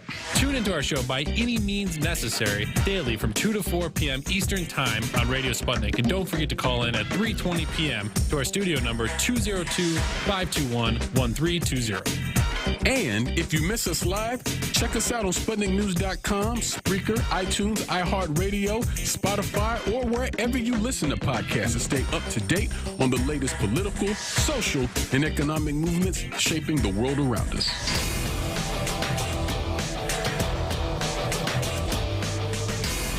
Fault Lines. Welcome back to Fault Lines on Radio Sputnik.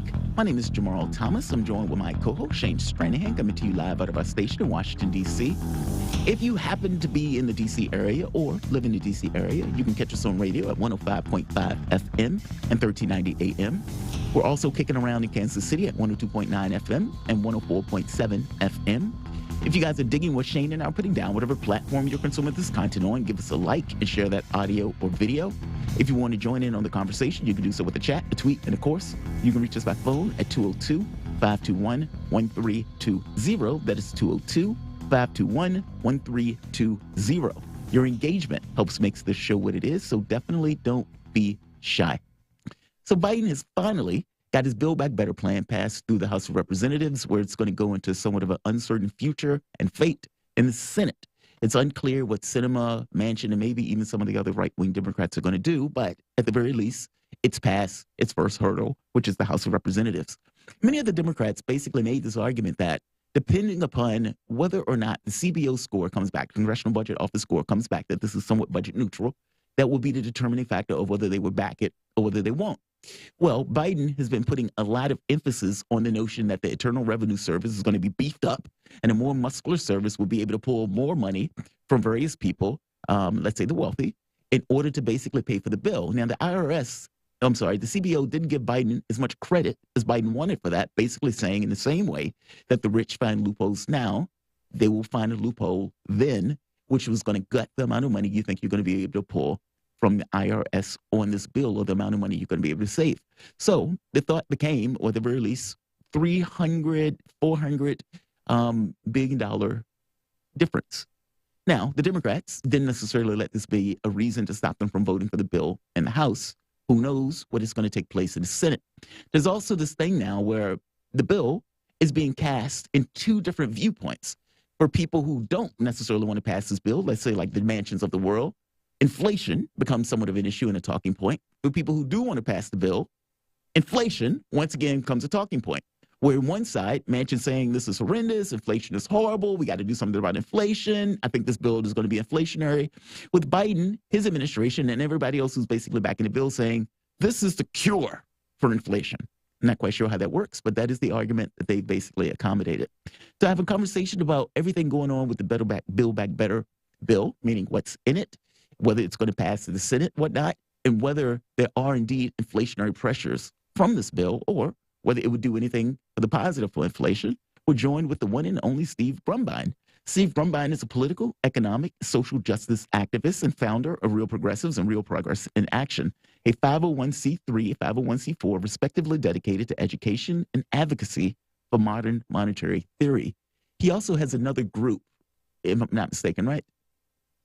Well, I'll just bring you in. Steve, what's going on, my man? How you doing this morning? Hey, I'm doing good, man. Thank you so much for having me on. I miss you guys. No, I always enjoy having you on, my man. It's been a while. Good to have you, man. You're affiliated with another group, and it's not in the bio, but I know you are. I can't think of the name of the group though off the top of my head. Yeah, it's really just the podcast, the New Untouchables. That's it. Backgrounds. The New Untouchables podcast. That's what it is. I was like, there's something else. There's something else. I know there's something else. But yeah, no, man. I appreciate you for joining us.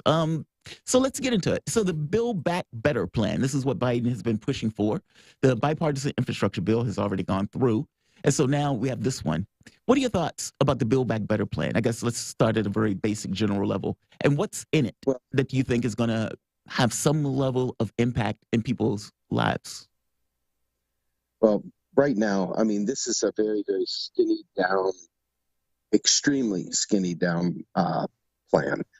The original plan was much more robust. It had stuff that was thrown off for reconciliation and so forth. That stuff was much more next-gen styled infrastructure. I hate to interrupt, but there's we're getting kind of weird sound reception. It sounds like sometimes you're far away, or it sounds like it's muffled or something. Interesting. Okay, is this better? It is. Yes, much better. Okay, well, there we go. So the idea of infrastructure, which is really what this Build Back Better plan is, right? You can kind of look at it in tiers. You can look at the base level of infrastructure being the stuff that we've always known about, roadways, bridges, electric grid, things like that, things that serve to ensure that commerce goes from A to Z. But we also have the other stuff, the human capital component, the human infrastructure, the knowledge, the moving resources, people resources into places where they can better get us to a competitive state, if you will, with China. And that's the leverage they're using to try to make sure that, let's be fair. Anytime there's an opportunity to be in an arms race or a something race with another country, there's a certain segment of our population that just gets excited about that. And I think that the positioning of this bill was designed to tap into that energy. Obviously, after skinnying down and skinnying down and skinnying down, there's only the most core basic infrastructure in there. And the way that it's being done, quite frankly, I'm not sure that I would call this a super big win. But I would suggest that. What do you mean by that? When you said the way it's being done, you wouldn't call it a super big win. Explain. Well, to be fair, it's literally just to enable commerce, right? And there are some things in there, child tax credit. There are some different things in there that will help regular Jane and Joe Q public, but it's really largely just brick and mortar infrastructure. There really isn't the kind of bells and whistles that get us to the next level. And so it's kind of a lot of hype without a lot of substance. It's all necessary. Let's be fair. I mean, we have let our infrastructure crumble to the point of ridiculous in this country. I worked in roadways for years with the Pennsylvania Department of Transportation, and the roadways and the bridges in particular, many of them were very, very low rated because of the amount of effort it takes to fund actually repairing those. So ultimately, that's across the nation. It's a microcosm in Pennsylvania, but across the nation, the infrastructure has been allowed to, kind of be let go of. And you see the net result of that with supply chain bottlenecks in the United States. We haven't upgraded our ports. We haven't upgraded a lot of the way that we transport goods and services across the nation. And so right now we've got bottlenecks, and you see the outcome in inflationary pressures based on that. It's a huge part of it anyway.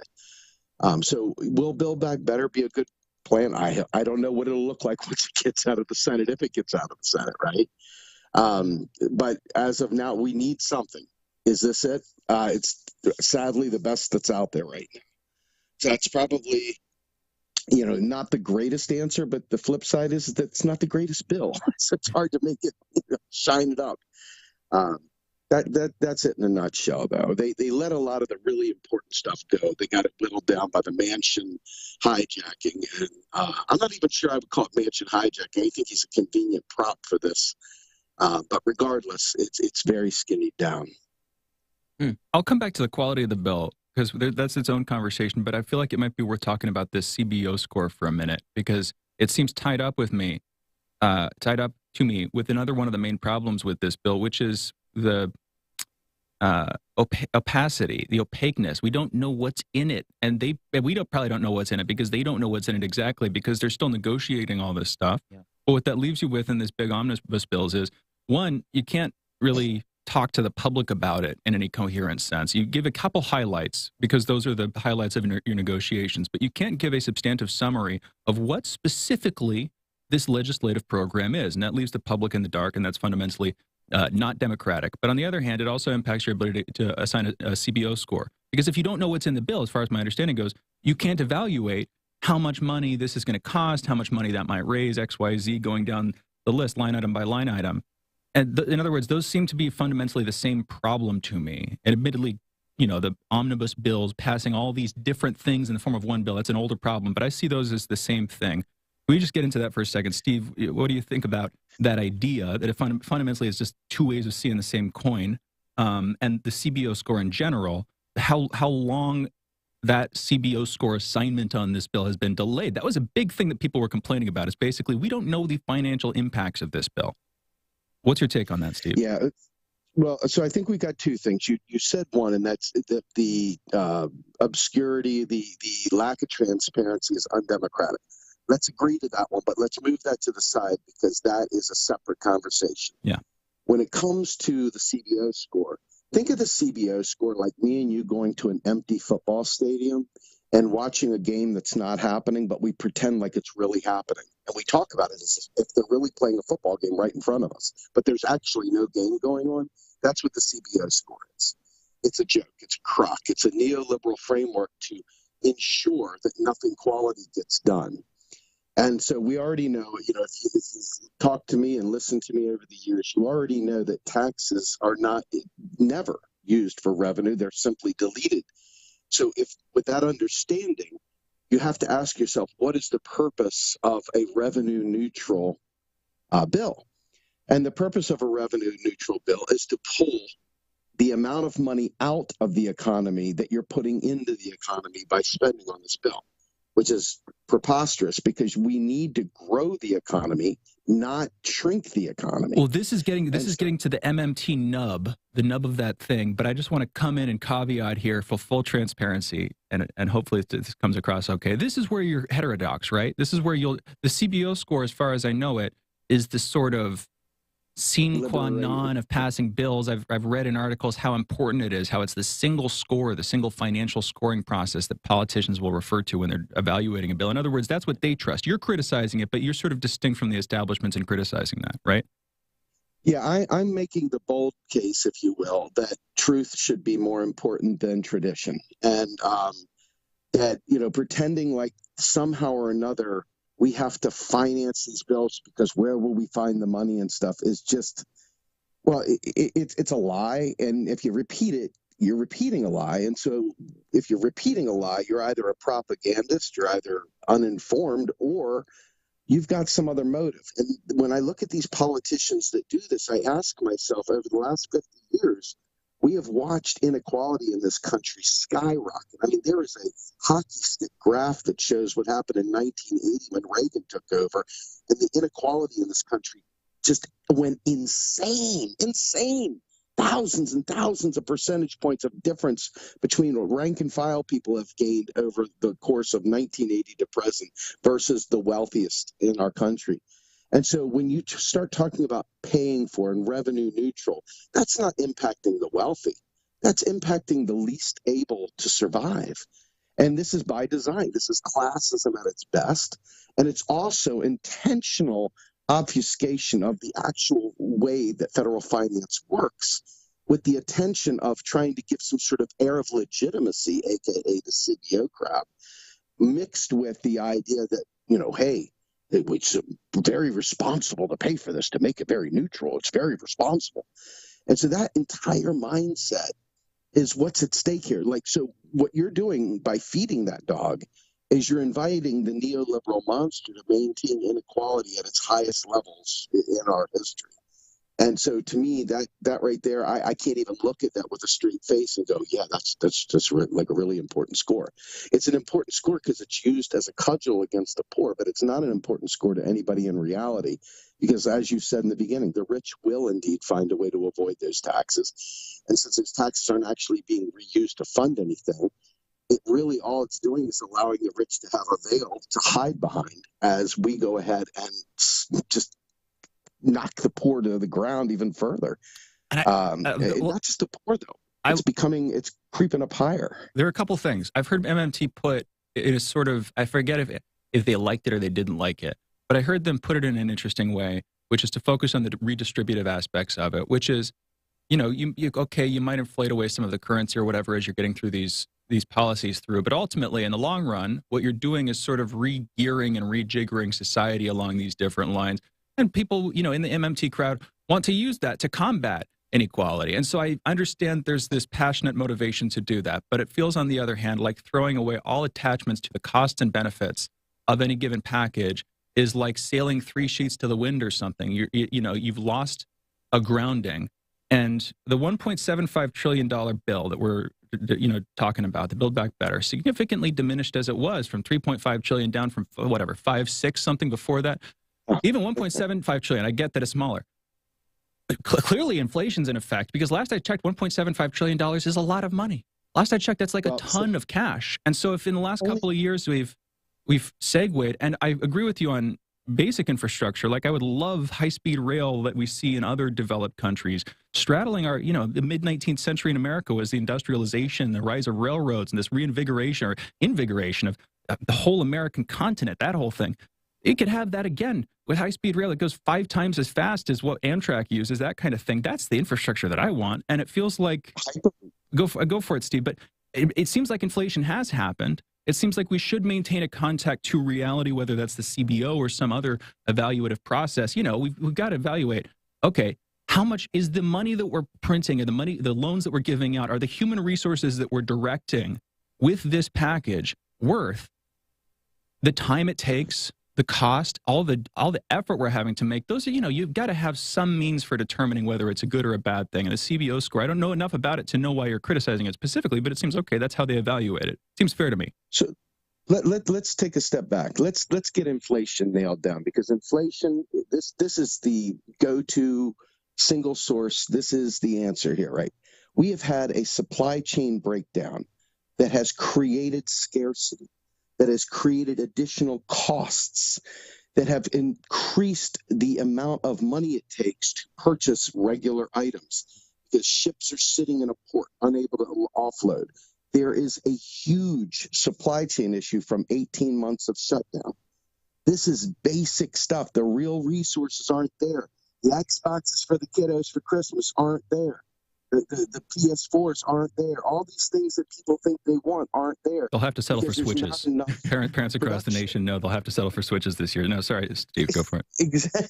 I'm with you. So, but with that in mind, though, if you think about it, Biden, to his credit, and I don't credit him often, but to his credit, the Build Back Better will increase the ability to transport goods and services. It will ultimately enhance the supply chain by allowing us better ways of getting things back and forth. But that's going to take years. If it were infrastructure, but you were talking about human infrastructure, and as a not a caveat, but as a note, when I hear human infrastructure, my mind now has this immediate association. I think human centipede. It's immediate involuntary disgust. I don't mean to share that, but it sounds wrong. But you're talking about a movie. Oh, that's gross. Exactly, it is gross. Build Back Better. It's like, in its focus on human infrastructure, it is not, by definition, building roads or bridges or high-speed rail. It's building various degrees of ameliorative social welfare programs. And I'm not trying to hit them in any way, because they're good ones and bad ones. But at this point, though, they undermined it. I mean, like at the $3.5 trillion, there was all sorts of provisions, like Medicare for all or expanding Medicare.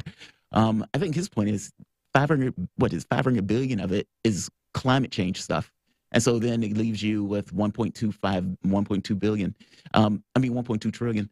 I don't know how much of it is retained. I mean, and I just asked you, Steve, how much of the human infrastructure aspect of this bill is retained in the bill as opposed to just kind of the hard infrastructure stuff?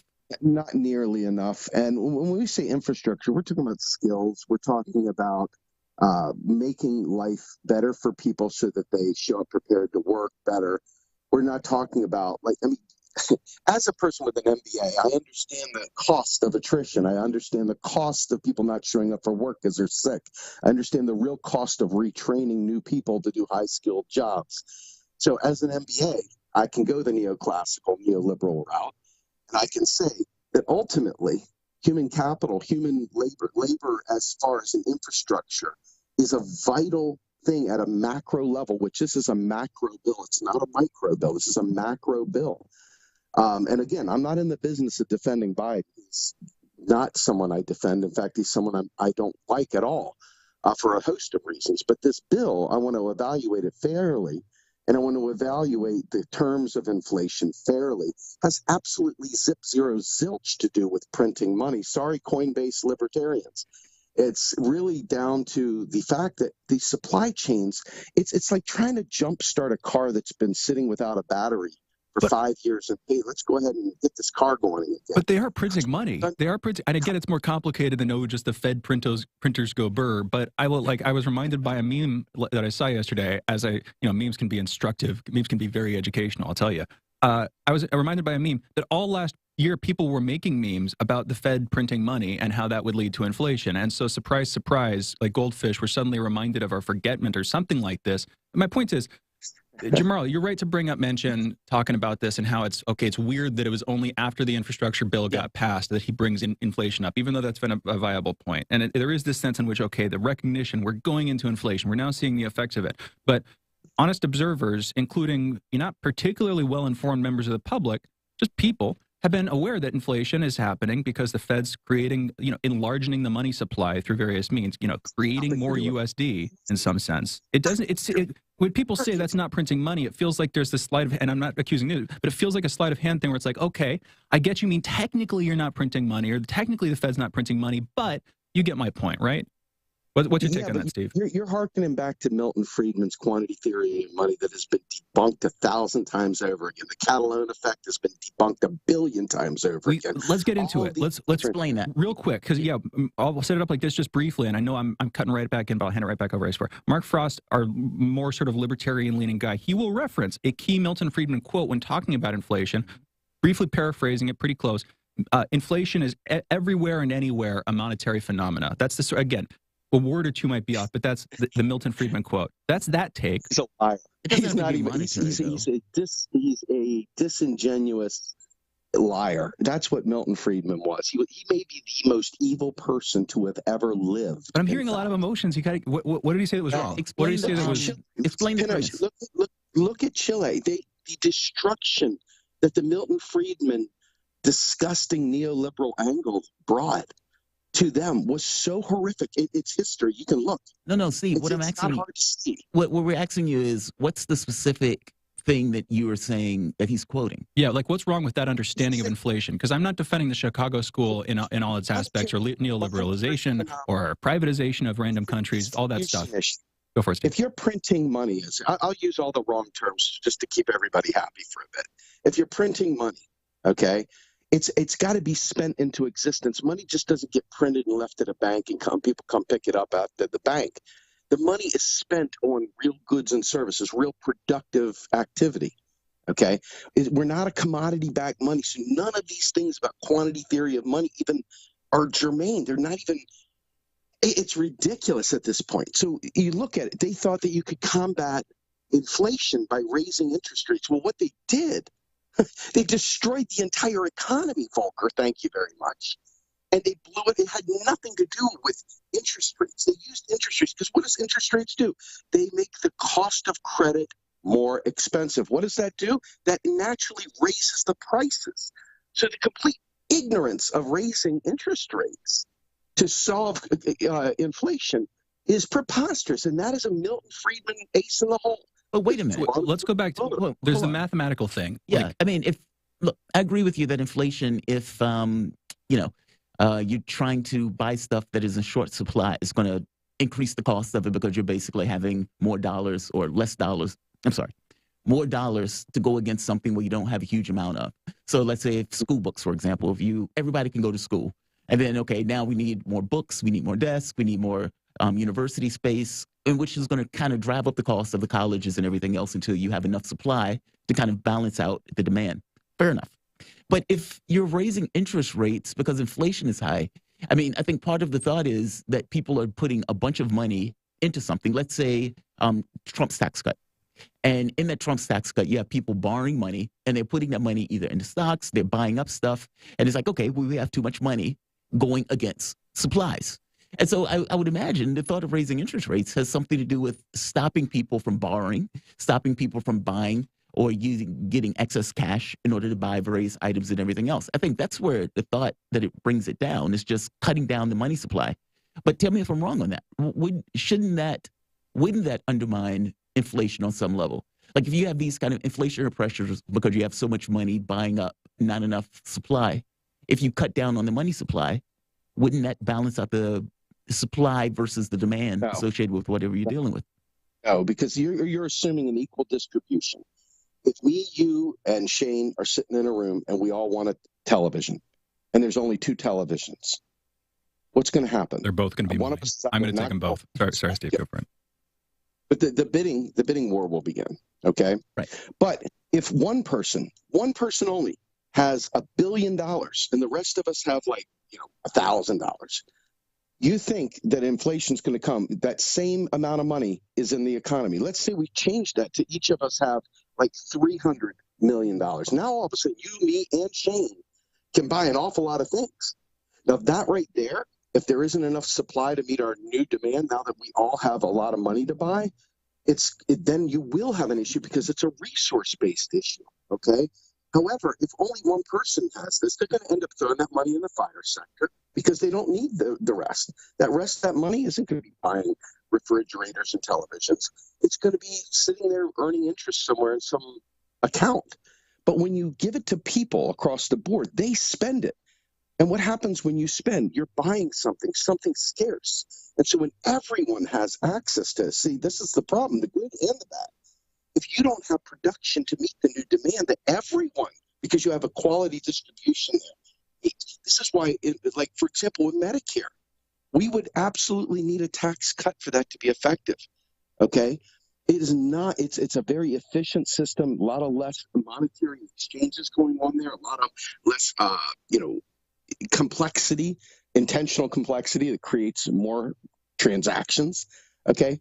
But in this case, we're talking in specific right now about Build Back Better, about the COVID pandemic, which is what's driving this. We have oil prices up. Well, what happens when oil prices go up, guys? Oil affects everything from the plastics to the fuel to the lubricants, you name it. And so when fuel goes up, it raises the price of everything. So all of a sudden, you've got one key real resource that the cost of that one real resource has gone up. And it's ubiquitous across everything we buy. So naturally, the prices just on that one thing will go up due to oil prices. But isn't that sort of the same thing with inflation? I might have lost where you're going with this, but as far as I understand it, and the White House basically releasing 50 million barrels from the emergency supply this morning, a strategic reserve of oil. So we're putting more out there because oil clearly is expensive. People go to buy gas and it gets real expensive. But the understanding that I have right now, and I think that a lot of people have, is that is driven by inflation, which is itself, you're describing how the price of oil affects everything else in the economy. Isn't that what do you think is causing that if it's not inflation? Saudi Arabia shutting it down. And Putin setting their prices. That's the prices they're setting. You remember OPEC? They said, okay, guys, screw you. We're going to go ahead and shut down production. We're going to raise the price of oil to go ahead and combat your love of Israel for what the U.S. sided with Israel during that time period as a trade-off, as part of this global consortium. They said, you know what? That's fine. You want to go ahead and screw with us and mess with Wait, is it an issue of Israel, or is it an issue of Biden not necessarily having a conversation with No, I'm going back to OPEC. I'm still talking OPEC here. I was just using the 70s example to show you what the impacts of this can be. It's not some natural phenomenon. No, sorry, free marketeers. It is not just the invisible hand making oil naturally rise in price. That's not the case at all. They set this price. They set the price. And they can do that. And they do that. And they do it for different reasons. I mean, you've seen how they went ahead and really bankrupted the South American nations that were crude producers by dropping the bottom of the oil price out. This is a way to eliminate competition. But then once they're gone, what do? They jack the price up. Is that some inflation? No, that is gouging. That is monopolistic behavior. And that right there is one more thorn in the side of comparative advantage. You have comparative advantage, and what do? Well, Saudi Arabia has a comparative advantage with oil, don't they? So they can control the world if they wanted to. If we want to rely on comparative advantage, sorry, Milton. But so did that happen recently? Because I'm talking about the inflationary, the rise in prices right now. With right now, it's the same thing. The oil, look at how they're setting prices. Because of shortages in the supply chain, because of increased cost of production based on supply chain issues and increased costs of fuel, what you've got here is a situation where we're trying to dig out of 18 months of shutdown. There's your inflation in a nutshell. It really is. And besides the people humping for coins, Bitcoins and stuff, trying to, hey, they're devaluing the dollar, so we've got to invest in these speculative Ponzi schemes. Let's go ahead and invest in more Ponzi schemes because of the dollar. And this is the way they get to do the pump and dump. So this is a bunch of propaganda from right-wing folks that are leveraging people's lack of understanding of the most fundamental issues about inflation, real inflation, which has nothing to do with quantity theory of money. John Harvey has got a great article. We posted it recently on our page. Money growth has nothing to do with inflation. Nothing. Zero, zip, zero, zilch. It's not a monetary phenomenon. Sorry. It literally is not a monetary phenomenon. And that is one of the most challenging things is we have to understand monopolistic behaviors, price gouging, and a lack of real resources will do this to you, especially when you have something like oil prices going up.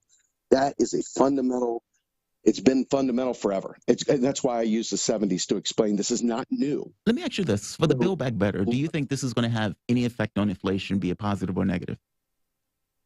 From the standpoint of increasing the ability to move goods and services across the country more efficiently and to be able to rebuild the infrastructure, if that's the case, yes, because that will fundamentally increase our ability to get goods and services where they need to be. But that's going to take years. That may take a decade for that to show fruit. Yes, absolutely. But people, real people, doing these jobs, think about where they put the focus, right? Where the focus is. And I don't have the answer. Like you said, this is kind of clandestine to some degree here, right? So a lot of this is speculative. If I sit there and try and give you details about a plan that he hasn't put out there, that we don't have real good, honest data on, it's kind of hard to defend that, right? But the flip side to that is that if we're talking about core infrastructure, that's really all that's left. We don't have all the deep details, but we do know that some of the basic core stuff, if we increase the roadways, if we fix bridges, if we fix these different things, it will fundamentally bring about reduced transportation costs for goods and services, which is a key fundamental cost point when you're building out your food cost, your product cost, whatever it takes to create a single unit of your good or service that you're creating. And when you do that per unit cost, transportation costs are one of the core things that drives that up. And that's, I really believe that if you take a look at the data and you talk to people that are not in the Milton Friedman camp for a bit, Milton Friedman had his time and it's over. This right here is fundamentally flawed thinking, and it's been proven time and again. If I tell you, hey, by the way, after 18 months of being shut down, we're going to have inflation when we try to reopen. If you still thought it was a monetary phenomenon the whole time, then that would just be a self-fulfilling prophecy. You'd be like, see, look what's happened. But if you actually step back and did a little bit of archaeological digging here, you would realize that ultimately when you shut an entire economy down like that, it takes a heck of a lot to get that thing, the heart started again. And that's not just, the roads and stuff. That's also the people going back to the work. No, look at the docs. I give you that it's also the people going back to work. I guess my thing is that the inflation seemed to have taken place even by your own estimate with the COVID stuff. And I agree with you. I agree that COVID is probably the mainstay or the main reason for this stuff to be kicking off in that way. But keep in mind, the reason that it's kicking off is because people have started buying stuff, which gets into monetary phenomena. I get your point. If let's say there was no money, there was no cash, and you just had people saying, okay, we want to go to school. whatever value system that's in that society is going to have some level of pressure because you're not going to have enough supplies to go around, creating this kind of pressure. But the moment that you add some kind of monetary influence into it, well, that liquidity gets put in the symbolism of cash. And that symbolism of cash, in that sense, goes up because you don't necessarily have all of the things that you need in order to kind of balance out the demand. I guess what I'm getting at is when people started back into the economy and they started buying stuff, whether they got, more money from the government, and it's true, by the way, that people did get more money from the government during that particular time. Poverty and everything decreased.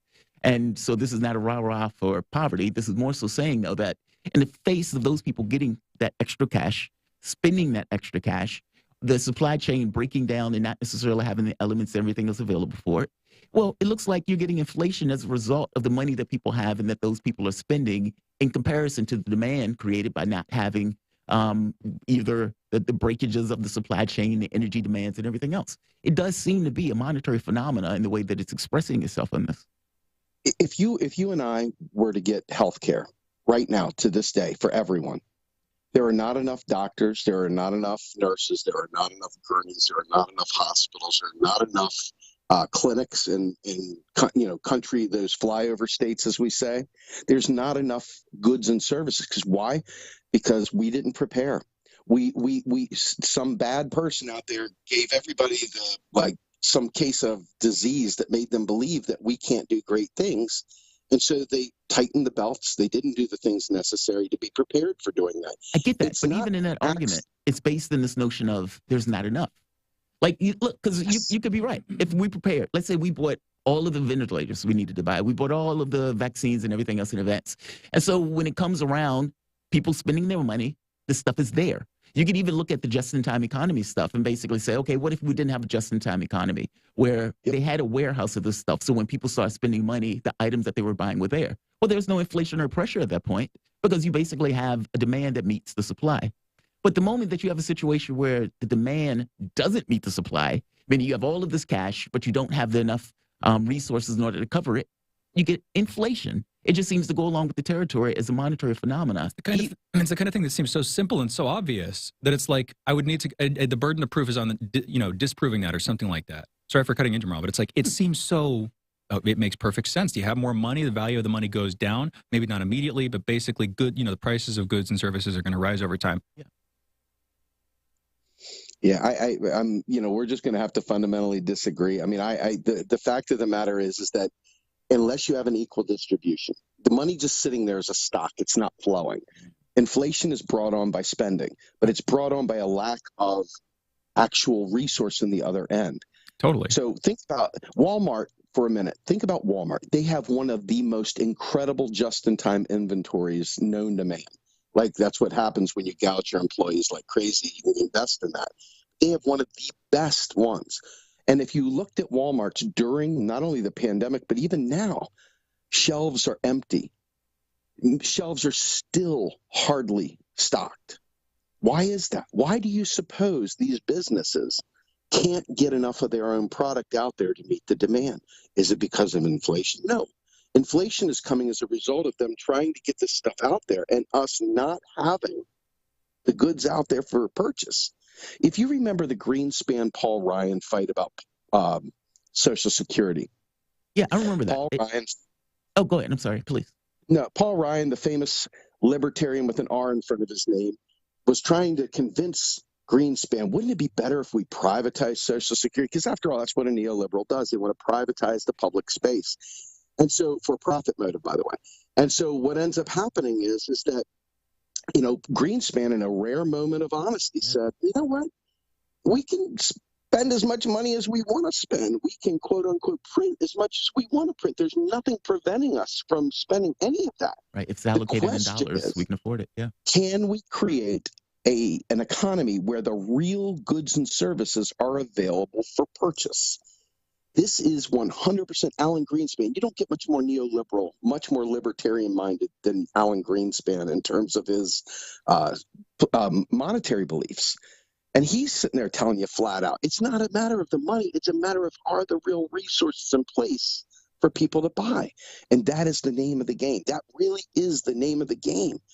All the false scarcity stuff, all this fear-mongering about printing money is a right-wing propaganda to literally keep the classes as they are. That's literally it. Mount Pelerin Society, all that stuff. This did not go away, did not vanish. The Chicago School, it's the same thing over and over, like wash, rinse, repeat. But here's the thing. I can buy that there's this other side that's making arguments that have ruined nations and are stupid and we will make fun of. But I'm not an economist. I don't care about that ideological debate particularly. I care about the truth. I care about, inflation, the idea that inflation, I'll go back to the Friedman quote, I don't care about for a second. I'm just going to forget about Chile because as far as I can tell, for the literal matter of what inflation does, it's irrelevant. It's a form of ad hominem. Although I get it, I shouldn't imitate the dude. But when he says that inflation is always and everywhere a monetary phenomena, there is a mathematical simplicity to it that makes sense to me. But I also understand that you might want to caution against people who would bring up inflation whenever they talk about government spending because, the government can spend money on things productively. And there's this sense that, you're fighting a sort of ideological war within the economics department at different universities and out in the public forum and on Twitter and these different places. And I understand that, but I'm not part of that. You know what I mean? We're not part of that. I can witness it, but. Well, this is the problem. You and me and Jamarl are all regular people, and yet at the same time, we have some knowledge. We've been exposed to things more than the average person, right? We've been exposed to more information. And in some cases, sometimes more is not better, right? Because we start getting convoluted and spun around because everything has an ounce of truth to it, right? But the issue for me, I want to say this one more time. The libertarians are right in some ways, and I'm not trying to you're saying it. Like there's some truth to what they're saying too, right? And it's not that they're right, but hold on. Let's not paint that with a brush. What I'm trying to say is that if you spend beyond capacity, and spend is not necessarily the amount of money in the economy. Right, you could tax the living hell. You could actually reduce the money supply and have it distributed differently where more people would have more money, but rich people would suddenly have less money. And you could conceivably create a scenario where you have inflation with less money simply because you don't have the real resources for all those individuals. Because they don't have it parked up all of a sudden. It's like they're that money is in the form of investments. It's sort of, it's not liquid capital flowing through the economy. And I understand that that's a crucial factor here where, if more people are spending it all of a sudden, even though there's less total money in the supply, it's because more money is being spent. That makes sense. Yes, and that's what I'm talking about. Really focus on the distribution of it all, right? Right now, the rich have an insane amount of – most of the money that was spent into the economy during the pandemic went to the wealthiest people, Elon Musk, what's his face from Amazon, Bezos. All these folks out there got filthy rich, stupid rich, crazy rich. That increased the money supply by this logic. But the issue is what you get is capital asset inflation when you get rich people doing this stuff. Right now, all of a sudden, they start investing like BlackRock into real estate. This is a different problem. Well, I'm not sure that Bezos and Musk are doing that. I'm not sure that Bezos and Musk are just using. They have their own thing. Like what Gates is doing, for example, is playing patent games, right? Keeping patents away from countries to bring life-saving drugs to them, while simultaneously putting the screws to them. These international patent things are literally the grossest aspect of the rich being that rich because they do have that kind of control. And so these are monopoly things. These are not monetary things. These are about power dynamics. And so I think it's important to step back and realize that, if I have a monopoly on something, I can literally raise the price of EpiPen through the roof. I can raise the price of diabetic stuff through the roof. Insulin. I can do anything if I'm a monopoly. So we need to get back to that trust busting on one level. But here, I hear you. I hear you on that. And weirdly, I keep pushing back on things, but in a lot of ways, I can see where you're coming from with government spending and the idea that it's not always bad, that there are ways that you can use this stuff productively. I don't know. I'm putting it across super simply, but I guess I want to get the idea across, Steve. I appreciate you coming on and joining us. I really do. It's been a little while. Hope to have you back on soon to keep the conversations going, but we've got to close this out, everybody. We'll be back in a minute with our last hour this morning and headlines. Be right back.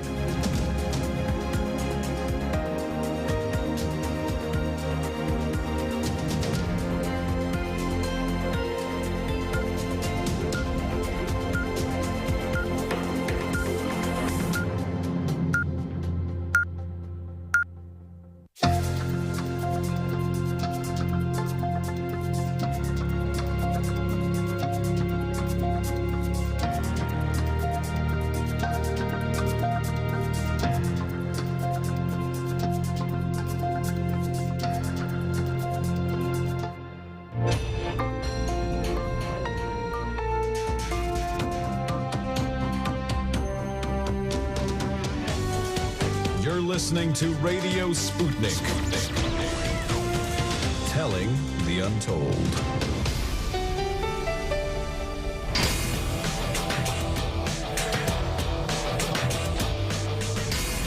Fault lines. Live from across the divided states of America, it is time now for the last hour this morning of the most disruptive show, covering news, politics, and events from across these disunited states and the surface of our globe. In the Radically Independent corner, I am your political analyst, Shane Stranahan. And in the left corner, I'm your indefatigable, ever-vigilant, last man on the wall, your political analyst, Jamarl Thomas. And that means you're listening to Fault Lines with Thomas and Stranahan. All right, good morning, folks. It's just past 9 a.m. Eastern. It is November 23rd, and we've got another batch of headlines for you. But first up, we're going to be off this Thursday and Friday. We're on tomorrow, of course, but it's Thanksgiving this Thursday, and we're taking the day off after that just to make it a full weekend. And with that, tomorrow will be our last show this week. We'll be back on Monday next week, of course. But anyway, let's get into headlines. We've got a bunch to read to you this morning. First up, in COVID stats, yesterday in the United States, there were 158,867 new COVID cases reported. There were also 1,235 new deaths from COVID-19. Over the past week, there have been an average of about 93,878 cases per day. That is an increase of 27% from the average 2 weeks ago. 59% of the total American public has been fully vaccinated. 69% of residents have received at least one dose of a COVID vaccine. And as of this morning, the coronavirus has infected 47,851,481 people across the United States. It has killed 773,106 people. The indoor mask mandate for most public spaces in D.C. was lifted starting yesterday, Monday. Mayor Muriel Bowser announced her decision to drop the mandate earlier this week, but stressed wearing masks is still important. The focus has shifted from a blanket mandate to following risk-based guidance from D.C. Health that accounts for current health metrics and a person's vaccination status. That is according to the city, and it sounds like an overly fancified way of saying they're softening the mask mandate. Simply, I don't know. Maybe I can come back to that, but I don't know how they would do that. When they're saying shifting from a blanket mandate to following risk-based guidance from D.C. Health that accounts for current health metrics and a person's vaccination status, it's not like in the floor of the building that we're in right now where they have the sign up saying that the policy changed. There's nobody asking me about my vaccination status. I don't know how a building would presume to do that level of filtering. Maybe they mean that different buildings are going to have their own, this building, because it's a hospital, we're going to keep masks in effect. I don't know. Oh, I see. But see, I took it as if the numbers go up based on some kind of metric, they make a determination on whether or not they bring back in protocols for mask wearing. But I'm not sure. But what I also see and what I want to point out is the tendency for politicians, just political entities, to justify reversals in policy by saying, if the facts have changed. No, I'll put it like this. When the mask mandate was introduced, when everybody in D.C. was told that they were supposed to wear masks indoors a couple months ago, I don't particularly care about it. Yeah. When that happened, people were like, okay, that's interesting that happened. Now they've reversed it. Cases are still high. I mean, talking about cases rising. Yeah, that's the weird part. Nothing's fundamentally changed. So it's like them giving this sort of, okay, we're going to do this thing, but are you really? Or are you just saying that so that you can justify reversing the policy because it's inconvenient or something? Unless it's lagging. That's the only other thing I can think of. What do you mean? Because if you remember, the U.S. changed its policy towards Europe, basically saying, okay, Europeans can now come into the country. But by the time they said that, the numbers in Europe were spiking. They were going through the roof. Yes. And so it's like, it's kind of the same thing here. Good point. A couple weeks ago, the numbers were looking like they were heading down, and it was just a couple weeks ago that they started to go back up, so maybe that's what it is. Yeah, so I don't know. Maybe they're just in arrears, but yeah, it still looks weird. If the most plausible explanation is incompetence, it is, as usual, sad state of affairs. Anyway, let's get into national news. Roger Stone and Alex Jones are among 5 who were subpoenaed yesterday by the House committee investigating January 6th. Also subpoenaed were Dustin Stockton and Jennifer Lawrence. And by the way, 3 of those names have appeared on the show. We've had Dustin Stockton and Alex Jones in the previous version of Fault Lines. And Roger Stone, I don't think we ever had him on the show. We might have back in the day, but at the very least, recently, in fact, we played an interview that my dad did with him, Lee Stranahan over at The Backstory. Did with Roger Stone. Good interview, interesting conversation, and an interesting guy. And we'll be coming back onto this story in about 10 minutes, speaking about it with Tyler Nixon, Roger Stone's sort of former legal counsel. I don't think he's acting in that capacity anymore. Anyway, continuing on with headlines. Most of the families of the victims of the 2018 Parkland school shooting will receive money from a multi-million-dollar settlement deal. The funds are an attempt to make up for the FBI's inaction in the event, as the Bureau failed to respond to numerous advance warnings about the shooter. A historically black college in Tennessee will give students a Thanksgiving gift of $10,000 this year. Meharry Medical College president James E.K. Hildreth announced on Monday that students would receive the gift this Wednesday. That money, by the way, is coming from the Higher Education Emergency Relief Fund. That's part of a coronavirus relief package that had been passed. In Pennsylvania news, John Parnell, the Republican endorsed by former President Donald Trump for Pennsylvania's open U.S. Senate seat, announced on Monday he is suspending his campaign. That decision comes after a judge awarded Lori Snell, Parnell's estranged wife, primary physical custody and sole legal custody of the couple's 3 children. According to an order that was made public yesterday, the judge also had determined that Parnell committed some abusive acts toward his wife in the past. That was not the part that I saw in the headlines. I saw that in the headlines, people were mainly focusing on, okay, he loses this custody dispute, and that's why he withdraws. I wonder if the abuse accusations might have changed his willingness to go out into this big public That's the way I took it. arena. Yeah, I took it as either the abuse towards the kids or to the wife had some kind of influence. Because they gave her all total custody. Yeah, total custody at this point. Yeah. And so it sounds like, all right, dude, you were doing some things you ain't had no business doing, and the judge basically saw it and awarded her custody. Exactly. And you got to explain that as a political. And does he want to deal with every accusation that's going to come out about what happened there and what that means about his character? Yeah, it's like the beat your wife question, literally. Yeah, potentially. Or your kids. Or your kids. Or your kids, which of course is, if anything, worse, I would say. Yeah. But they're both pretty bad, obviously. The White House announced a move this morning to release 50 million barrels of oil from its strategic reserves in order to bring down rising energy costs. Nearly a dozen Democrats in Congress have been calling for President Joe Biden to combat high prices by not only releasing barrels from the U.S. Strategic Petroleum Reserve, but also by banning U.S. oil exports. The daughter of slain black civil rights activist Malcolm X, that's Malika Shabazz, died on yesterday. Shabazz, who was 56, was found unconscious by her daughter at her home in Brooklyn, according to the NYPD. Police said the death appears to be due to natural causes at this time. In other words, they were saying that they're not suspecting foul play. But I might want to come back to that. President Joe Biden on Tuesday will announce their Department of... we already said that one. Pardon me. Somebody got that one. In international news, Ethiopian Prime Minister Abiy Ahmed has vowed to lead his army from the battlefront as Tigrayan People's Liberation Force officials, TPLF officials, said they were advancing towards the capital, Addis Ababa. Ahmed won the Nobel Peace Prize in 2019 after ending 2 decades of tension by signing a deal with Eritrea. In a social media post on Monday, Ahmed said, quote, those who want to be among the Ethiopian children who will be hailed by history, rise up for your country today. Let's meet at the front, end quote. Chun Doo-hwan, that's South Korea's former president who ruled as an unelected military strongman for less than a year, 1979 to 1980, has died. That's due to a relapse of myeloma. Chun Doo-hwan was South Korea's de facto leader from December 1979 to September 1980. He was at one point sentenced to death for his role in the Gwangju Uprising. That sentence was lifted. He was pardoned by later president. The Gwangju Uprising was a left-leaning uprising against Doo-hwan's government, during which Doo-hwan's government killed hundreds of people. In tech news, Uber Eats is now in the weed business. Users in Ontario, Canada will soon be able to pre-order marijuana from a local vendor, but will still need to go in and pick up their order after confirming their age in the app. And in holiday news, today is National Cashew Day. It is also Eat a Cranberry Day. And with that, those are our headlines. You're listening to Fault Lines with Thomas and Stranahan. Just one cranberry, huh? Yeah, one cranberry and one cashew. What kind of person is like, I will have a single cashew or a single cranberry? That's funny. One thing I would want to mention. I'm not a mouse. The dropping, so people need, man, I don't want to rehash. Because I was pushing on Steve on that very particular point, because it seems obvious to me. But people need oil, given. When you have a lot of oil, the price goes down. So if you have a huge amount of oil being produced from, let's say, Saudi Arabia, Russia, United States, etc., the amount of money that people are paying for it goes down because you have less demand, because you have so many supplies. In our situation, you have a situation where there's not enough supply. Whatever reason, where you want to call Saudi Arabia not being able to talk to Biden, so they get mad and punitive about it, or whatever reason, energy demands and everything else.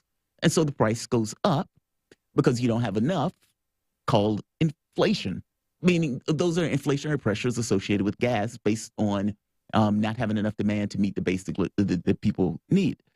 The reason that they're putting the supply out like this is because they're trying to bring down the demand by increasing the amount for the supply, which invariably decreases the amount of money that people would have to pay for it, because you have, dollars that aren't necessarily chasing it in the way that they were chasing it before. Meaning you're bringing down the inflationary pressures by basically supplying more gas. It seems to come across to me as a demand supply thing, which means that in either way you cut it, whatever you're using in your society to appropriate value and to pay for X or to Y, whatever that is, whether that's money, whether that's petunias, whether that's whatever, it seems that there will be an increase in the amount of that you need to use in order to get something when there's not enough to go around. I mean, it just comes across as inflation to me. And I guess maybe the way to look at it is this an issue of supply from the standpoint of having enough to go around, or is this an issue of cash? I think it's both. I mean, I don't think it's necessarily fair to say it's one or the other. It seems to be an issue of both. You don't have enough of an item, or if you don't have enough money to go around, you run into certain problems. But I could be wrong. I mean, I guess my point is the entire point of them releasing the oil supply like that is to cut down on the inflationary pressures associated with having the money for it, but not necessarily having enough of the product, which would increase the price. I hope that makes sense. I mean, it sounded like we were into the weeds in that conversation. No, it does make sense. I don't know. There was this weird thing going on with the conversation with Steve that I tried to address in the last couple of minutes.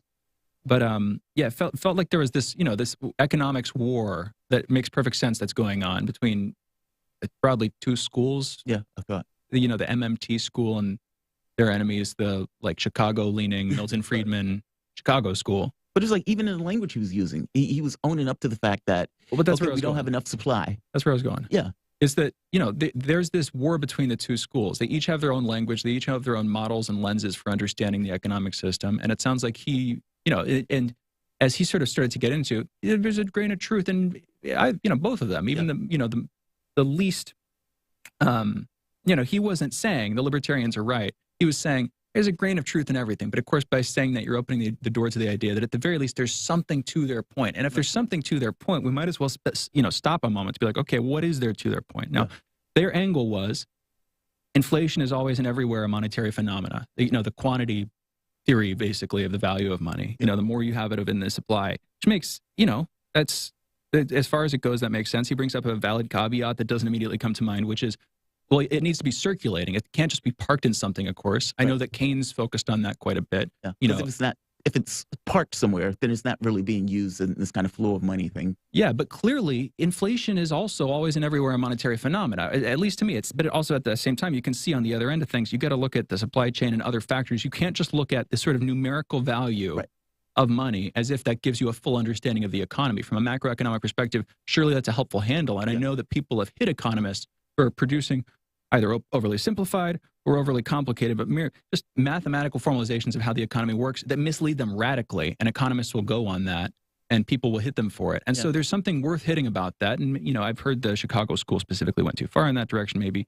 But regardless, there's something to it. And there was this weird thing going on in the conversation where it was like, no, there's nothing to it. That's not the right way to see it. It's this or something like that. That's the way it felt. And it felt more like this gladiatorial combat thing or just this competition between the two sides. And that's not exactly what I'm interested in. It's straightforward to me. If you don't have if you don't have enough supplies, the price goes up. Just because, you have so many people bidding on this one particular thing, it increases value. In fact, speaking of this, Turkey. So Turkey's lira dropped to a record low of 12.49 to the dollar on Tuesday, a level once unfathomable and well past last week, what it deemed to be a psychological barrier of $11 to the bank. The reason that this happened is basically Erdogan, this is right here. The sell-off was triggered by President Erdogan defended his central bank's continued contentious interest rates cuts amid the rising inflation. So basically, think of it this way. You have all of this inflation, and instead of increasing interest rates, which is kind of the conversation that we got into before, Erdogan has famously been against increasing interest rates. And he was basically saying, I'm going to continue cutting the interest rates. Yeah. Well, at that point, it fell off a cliff. It went to 12.49 because in their mind, they were like, what do you mean? You're increasing the money supply during the time of inflation. Making it easier for people to get loans, basically. Yeah. And the people were like, that's insane. We don't buy that monetary policy, in which case it falls through the roof. Falls through the ceiling. No, falls through the floor. I'm sorry. But that's the conversation we were having with Steve in that case, where it's like, he was like, no, you shouldn't increase interest rates. That's a myth, et cetera. In other words, Erdogan sort of took Steve's advice and it has failed catastrophically for him. Yes. And I don't want to be too pejorative. And admittedly, there are probably other factors that we're not including in it because we're not experts. And I do believe that there would be other factors. It can't just be reduced to that. But I'd love to get Mark Frost on with Steve at some point and just would be an interesting conversation. Have them go at it. Yeah. I mean, but and I'm not just, like you said, there were probably other factors associated with it, but that is literally what's happening. Where, you know, when I was there, I think it was $1 to 10. So it was like $1 equals to 10 lira, something to that effect. And now it's up to $1 equals to 12.49 lira. And again, this is because of the interest rates thing, where he's basically cutting interest rates at a time of high inflation, as opposed to increasing interest rates with the idea of bringing down inflation. Yeah, but you know what? What's weird and dangerous comes to mind, but that's overstating it. But what people can sense, and that's why it's not dangerous. What people can sense about the thing that Steve, I would argue, was kind of doing is like not admitting that the other side has a point. It breeds this sense of like you're just ignoring obvious facts. Like if we're talking about inflation, the basic common sense interpretation that people have is, okay, you print more money, there's more money, that leads to inflation, right? Right. And then more money to spend on things, and when you buy those things, if the response is no, you're wrong. But then there's never, I don't know, this clear explanation of why that's wrong. Yeah. Again, it's a weird thing that I'm doing because I don't want to dismiss Steve, and I want to have him back on. But I don't know, I feel like I was saying this kind of thing when he was on. I guess my point is, people get this sense that there's something else going on. There's motivated reasoning behind the words you're saying, and that frankly, you're either lying to them or lying to yourself. And people would then have good reason to distrust you, right? I didn't take it as he was lying. I don't think he's going that far. He seems pretty intent on it. Like, it didn't come across to me as if it was a political conversation of, I'm just obfuscating because I don't want to answer. It came across as if, no, I fundamentally disagree with you guys that an increase in the money supply basically increases inflation. And it seemed straightforward to me, which is what confused me in that conversation. Was like, well, wait a minute, Steve, what about this? And we didn't get what felt like a straightforward rebuttal. And I guess that's the point. Is that, and I'm not saying that he's lying.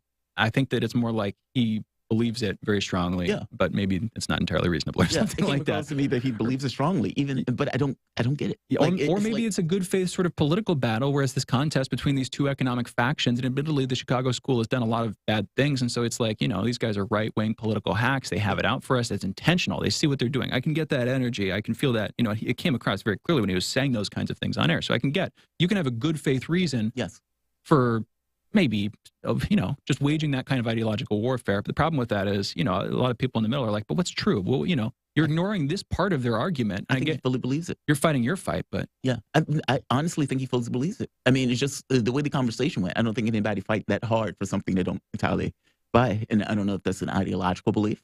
I don't know if that's kind of a school of economic thought. Each one has their own kind of belief system associated with it. I don't know. It just seems to be that it's straightforward about the issue with inflation. Yeah. But, you know, not an economist. And I guess we can bring another economist on to kind of have the back and forth conversation on it. And have him, you know, keep going back into it with him, of course. Yeah. Oh, totally. Because, look, man, Steve is one of my favorite guests. We've had him on my show several times.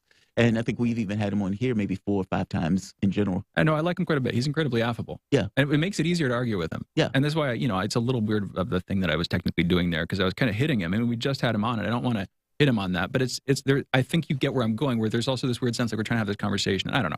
I already said my bit about it. Yeah. We should go into our break. I disagree with him. I mean, that's what it makes. We both do, but like we agreed to disagree at the end. Yeah. You know, and he's a good guy, and you know, I like him. Anyway, we're going to go into our break. We'll be coming back in a minute with Tyler Nixon talking again about the subpoenas ordered yesterday for Alex Jones, Roger Stone, a few others, guests we've had on this show, a total of 5 people. We're talking about what those subpoenas mean, what this is all leading to, and putting this into its proper political context. That's with Tyler Nixon, former legal counsel to Roger Stone. We're getting into it with an insider. You guys are listening to Fault Lines with Thomas and Stranahan, back on the other side of this short break. Fault Lines. 24 hours a day, 7 days a week. We give you the most essential information out there. Radio Sputnik, telling the untold. Stuck in traffic? No problem. Stay informed. Stay tuned to Radio Sputnik on 105.5 FM or 1390 AM in the Washington, D.C. area. Need more? Follow us on Facebook or check us out on SputnikNews.com.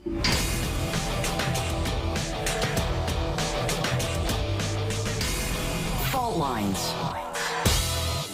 And we're back. You're listening to Fault Lines with Thomas and Stranahan, and we are joined on the line by Tyler Nixon. Tyler Nixon, for those listening, is many things. He's an Army infantry veteran, counselor at law, constitutionalist, advocate, writer, technologist, critical historian, and extremist in the defense of liberty. Tyler, thank you for joining us this morning. How are you doing? Good to be with you again, as always. Good to have you, guys. Good to have you. Thank you so much for joining us. We've been having you on more recently. We've been talking about a lot with you, of course, Roger Stone, Hunter Biden Jr., and I will give you a weird form of props in that you knew Hunter Biden Jr., Hunter Biden, growing up. And again, weird props, but like we talk about you on the back end. You're like a little bit of a local celebrity. Like, dude, that guy knew that guy. That's really cool. And so I'm like Zelig. What's that? You know the Woody Allen film Zelig? Oh yeah. You guys, he always appears around, the famous people. Sort of this figure it's sort of like the Forrest Gump. The Forrest Gump. Oh, look, there he is with President Kennedy. That sounds like it. That sounds like it. Let's get into it. I did not know Zelig, by the way, but let's get into it. Tyler Nixon, again, joining us now. We're going to be talking about Roger Stone and Alex Jones. Subpoenas issued for them yesterday. I'll just start this off right like this. Tyler, before you came on a couple of minutes ago, you texted over a statement from Roger Stone. Let's just get into that, and I will read it up front. I'm going to go to you for response. Statement of Roger Stone, Jr. regarding the January 6th committee subpoena. Quote, I understand that I have been included in this round of subpoenas issued by the January 6th Select Committee. I have not yet been served and have not seen the details of what I may be asked to provide or what information they want from me. I have said time and time again that I had no advanced knowledge of the events that took place at the Capitol on that day. Any statement, claim, insinuation, or report alleging or even implication that I had any involvement in or knowledge, whether advanced or contemporaneous, about the commission of any unlawful acts by any person or group in or around the U.S. Capitol or anywhere in Washington, D.C. on January 6, 2021 is categorically false. After the subpoena is served and after my counsel previews the requests, I will make the determination of how I will proceed. End quote. So a fairly, as far as I can read it, standard sort of legal boilerplate response, but basically doubling down on the obvious, which is, no, there wasn't some conspiracy. Even though people have weird pictures of him with, whatever random members, the morning of, random people, Roger Stone's a political figure. I remember being incredulous at the time that, wait, what are you specifically alleging happened? That Roger Stone put together some cabal, that he was an insider, that there was actually a plot? Roger's one of those weird figures, and of course, we talk about this constantly, because he's a political insider in his own ways, certainly, but he's also become the scapegoat for a lot of the whole anti-Trump push. He's been this figure who's, okay, people know his name, and now that we know his name, now that we recognize him, we can use him again and again and again as the boogeyman on this stuff. Even though in none of these cases, please correct me if I'm wrong, I don't know what he did wrong. And maybe we can start with that and talk about Alex Jones and the other sides of this story. But seriously, and it's a softball question. We've had this one before, admittedly, but still, what has he done wrong? We could not softball it. If somebody had a credible case to make against him, what would they put in that case? What has he done wrong here, Tyler? I mean, and people do things that are bad sometimes. I'm being vague here a little bit, but seriously, if you had to make the hardest case you would against him, what would that be? And how does that stack up against every claim that the opposite side has made? This whole thing, Tyler. Well, I mean, Roger's number one shirt that sells at his at stonecoldtruth.com is Roger Stone did nothing wrong. So are you asking me to make the case out?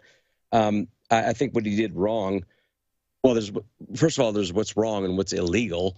But mainly, Roger is what he did wrong, or let's just say he runs afoul of the opposition in a manner that really rubs them the wrong way, let's just say, and intentionally so.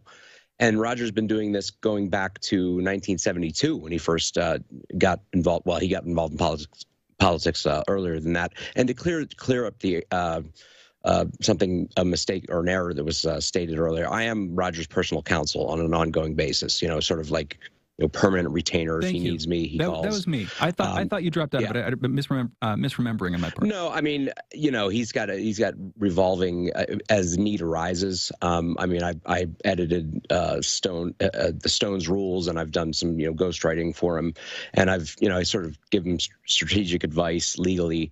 I wish he had listened to more of it during the the trial, his actual criminal trial.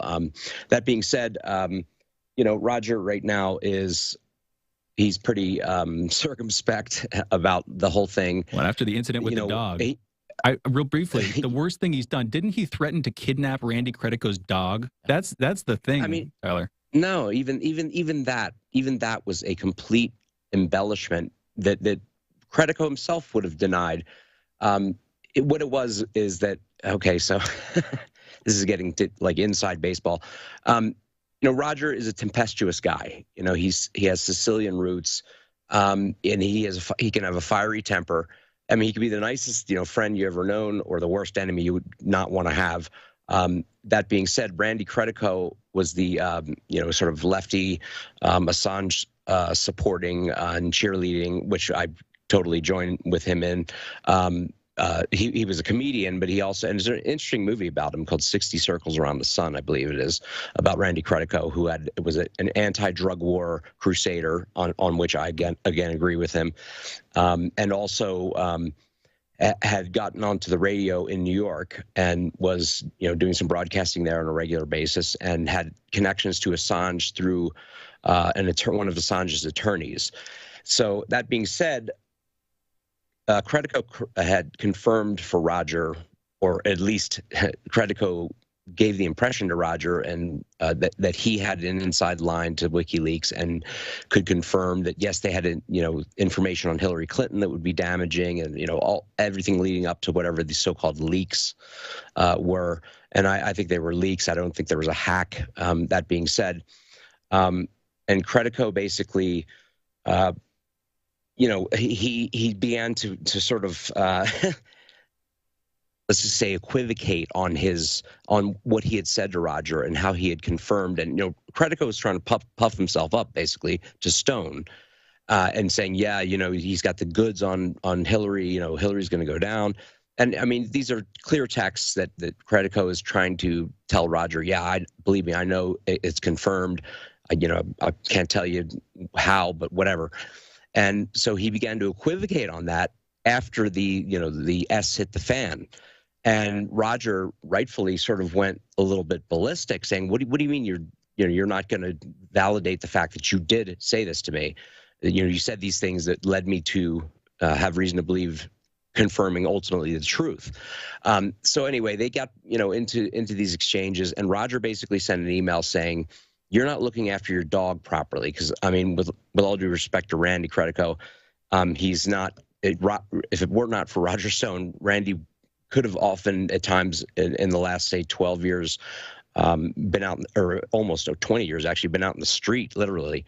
Roger had gotten him work, voiceover work, because he did Richard Nixon. He did all these, great voiceover, or voice imitations. He does them. Yeah, and so Randy. I think should have, he sort of had this. I mean, Randy's a left winger, so he worked with Roger, and they agreed on the drug war, and they agreed on the corruption in New York politics, and they were sort of allied in that sense. But I think Randy obviously comes from a different political viewpoint, or let's just say ideological bent. And so I think he sort of resented Roger at the same time as he was, wanting to capitalize on Roger's notoriety and Roger's ability to make things happen. And so anyway, Roger went off one day because Randy lived in relative near squalor in New York City and had this little dog. And Roger also has similarly multiple dogs, cats, everything. Roger loves animals.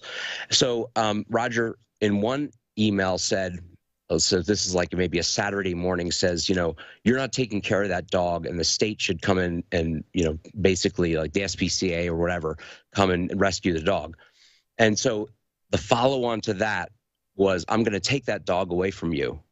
and it was like maybe 36 hours later. So it was like a day and a half later. Yeah, it is. And this was turned into he was going to kidnap and murder. I know, and it got super ridiculous. I mean, I'm not using it to hit him, Tyler. I'm not using it to hit Roger. I'm using it partly because it's an interesting segue into the real story with, why people started to pay attention to Stone with the Assange case, but also it is the one thing where it's like, that's a mistake, Roger. You shouldn't have said that. On the other hand, it's funny to me. I empathize with him, and I don't think he was going to do it. I have what's common sense around this kind of thing. I don't think he's actually going to do that with it, of course. And I'm not bringing it up to make anybody uncomfortable. I just think it as a threat. It is a little bit of a threat, but it's also funny, and I feel like it gets across some sense of who Roger Stone is and his character. Funny, interesting, libertarian leaning, a bit transgressive. He's portrayed as some he kill his. I mean, it was blown up into he threatened to murder Randy Credico's exactly. dog. That's what it was. It was basically he was literally saying you're broke. You can't even feed yourself, and you're clearly not taking care of that dog, and I'm going to take that dog away from you. Why bringing the dog and at it was all? like that. I mean, that's the extent of it. But Tyler, why bringing the dog at all? If it wasn't this kind of, winking an eye. These private, you should see some of the stuff that Randy said to Roger. I mean, these are two guys ripping into each other. These are two, tempestuous people. He knows it'll hurt. He's hitting him where it hurts. He knows that if he takes the dog, that's the pressure spot. Yeah. Legitimately. Well, I mean, ironically, it was Roger saying, "I'm not going to let you." Essentially saying, "I'm not going to let you, mistreat that dog." He probably like the dog more than Randy. Yeah. All right. So wait, I want to zoom out for a second. I led us there. That got us into the story. Back in the day, of course, the narrative was Roger Stone had connected. He was the line between Assange and the Trump campaign, the shadowy nefarious cabal, including Vladimir Putin, Julian Assange, Paul Manafort, the Ecuadorian embassy, the city of London, etc. I could keep throwing things in. It was this big shadowy network. And it was pinned for a while on Stone. He was the culprit who'd set this up, completely fabricated. As came out, and as we just got into a little bit, another side of that story, nothing actually came out of that. And I'm sure that nothing is going to come out of this. Now, we've had a lighthearted couple of minutes, I would say, talking about this over the last couple of minutes. But there's a much heavier reality here, which is January 6th and the events coming from it are leading to this sort of this ongoing investigation backlash that is just clearly being used for political effect. I don't know exactly what political effect they're going for, because there are a couple that they could be, but having Alex Jones and Roger Stone as two names on the list, they're investigated by this House committee doing this stuff. Ooh, that sounds bad for people watching MSNBC. And then maybe it ties them up in legal battles, in this case going forward in ways that keep their ability to talk about these stories out of the news. But regardless, this is clearly a politically motivated investigation, and this beat in the story is clearly just another way to keep that drum going. Tyler, again, I see that pretty heavily. I see that there's a real problem with that, a real deep problem, which, seeing Alex Jones, he's a trickster kind of figure. Thinking about him makes me smile. Same thing with Roger Stone in their own ways. But there's a real thing here. It's not good that I would argue that this is another politicization of the vehicles built into Congress, another manipulation and abuse of them. I don't like where it's going, and I'm curious about your take on it. Tyler, what do you see happening here? I mean, I agree with you. And the thing is, I've always said about Roger's a private citizen. He's not a government employee. He's not a public official. He doesn't owe any duty to the public per se, as a public official would.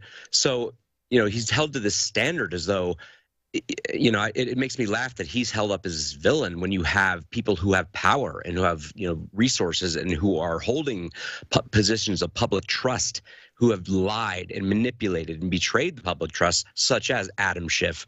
And, I refer you, of course, to the Russian collusion saga. And, honestly, and Alex Jones, same deal. I mean, Alex went off and created his own network. He does what he does. And frankly, a lot of things he said are beginning. I mean, they're beginning to look like, gee, maybe he wasn't so crazy. Alex Jones was right about a lot of things, and which is scary actually if you get into it, frankly. But that being said, they are the forces that are arrayed in right now in control of the Capitol, which are sort of this establishment fascist Democrat Party, group of incumbents, permanent incumbents. I mean, Nancy Pelosi, Biden, I mean, Schumer, these folks, and all the retinue of the Clintonian sort of ooze that's made its way through the government over the years, over the decades, and like. They view these guys as like sort of hot button. They think it's, I don't know if they raise money from it or what the deal is, or if they think it's a go-to distraction, that they villainize them sufficiently that it vitiates their own or at least takes the spotlight or the focus off of how many things are going wrong right now with the Democrats completely in charge of everything. And it's laughable because, when you've been on the inside, and I've worked with Roger directly, I mean, it's like plan an insurrection. He can't plan his breakfast sometimes. You know what I'm saying? It's like, give me a break. This is ludicrous. And I don't mean that as a knock on Roger. I mean, he's, he does what he needs to do. He's organized, whatever. But I mean, Roger went out of his way. And because I watched it unfold, he was almost to a fault, really, because I was almost like, Roger, stop. You don't have to qualify every time you speak saying, we do not advocate violence. We in no way whatsoever are talking about any sort of, physical action or physical violence or anything like that when we talk about, opposing the regime or, challenging the election.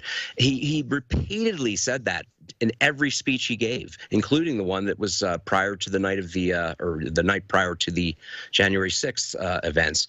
And then they're trying to sort of weave together. I mean, this is much ado about nothing. This is completely we've got Roger Stone on the one hand saying we're not going to do violence, and they're investigating him. Then they have this guy who apparently, I'll get to who this guy is in a second. This guy the night before the event, January 5th, calling for a raid on the Capitol in the morning, calling for violence, who was on the FBI's list of people to arrest, I believe. Yeah, initially. Ray Epps. And Ray Epps, exactly. Ray Epps, and he got dropped from that list. And when Merrick Garland was asked about it, he did not answer. If that guy was an FBI agent, what his involvement was, we talk about that on this show. Tyler, we'd like to hit that. Calling for peace. He gets investigated for political reasons. Ray Epps, very clearly calling for violence, he gets dropped off the list, and our DOJ doesn't ever respond to it, doesn't ever investigate it. Anybody who knows the facts on this, looking at it, I don't know how they can't see.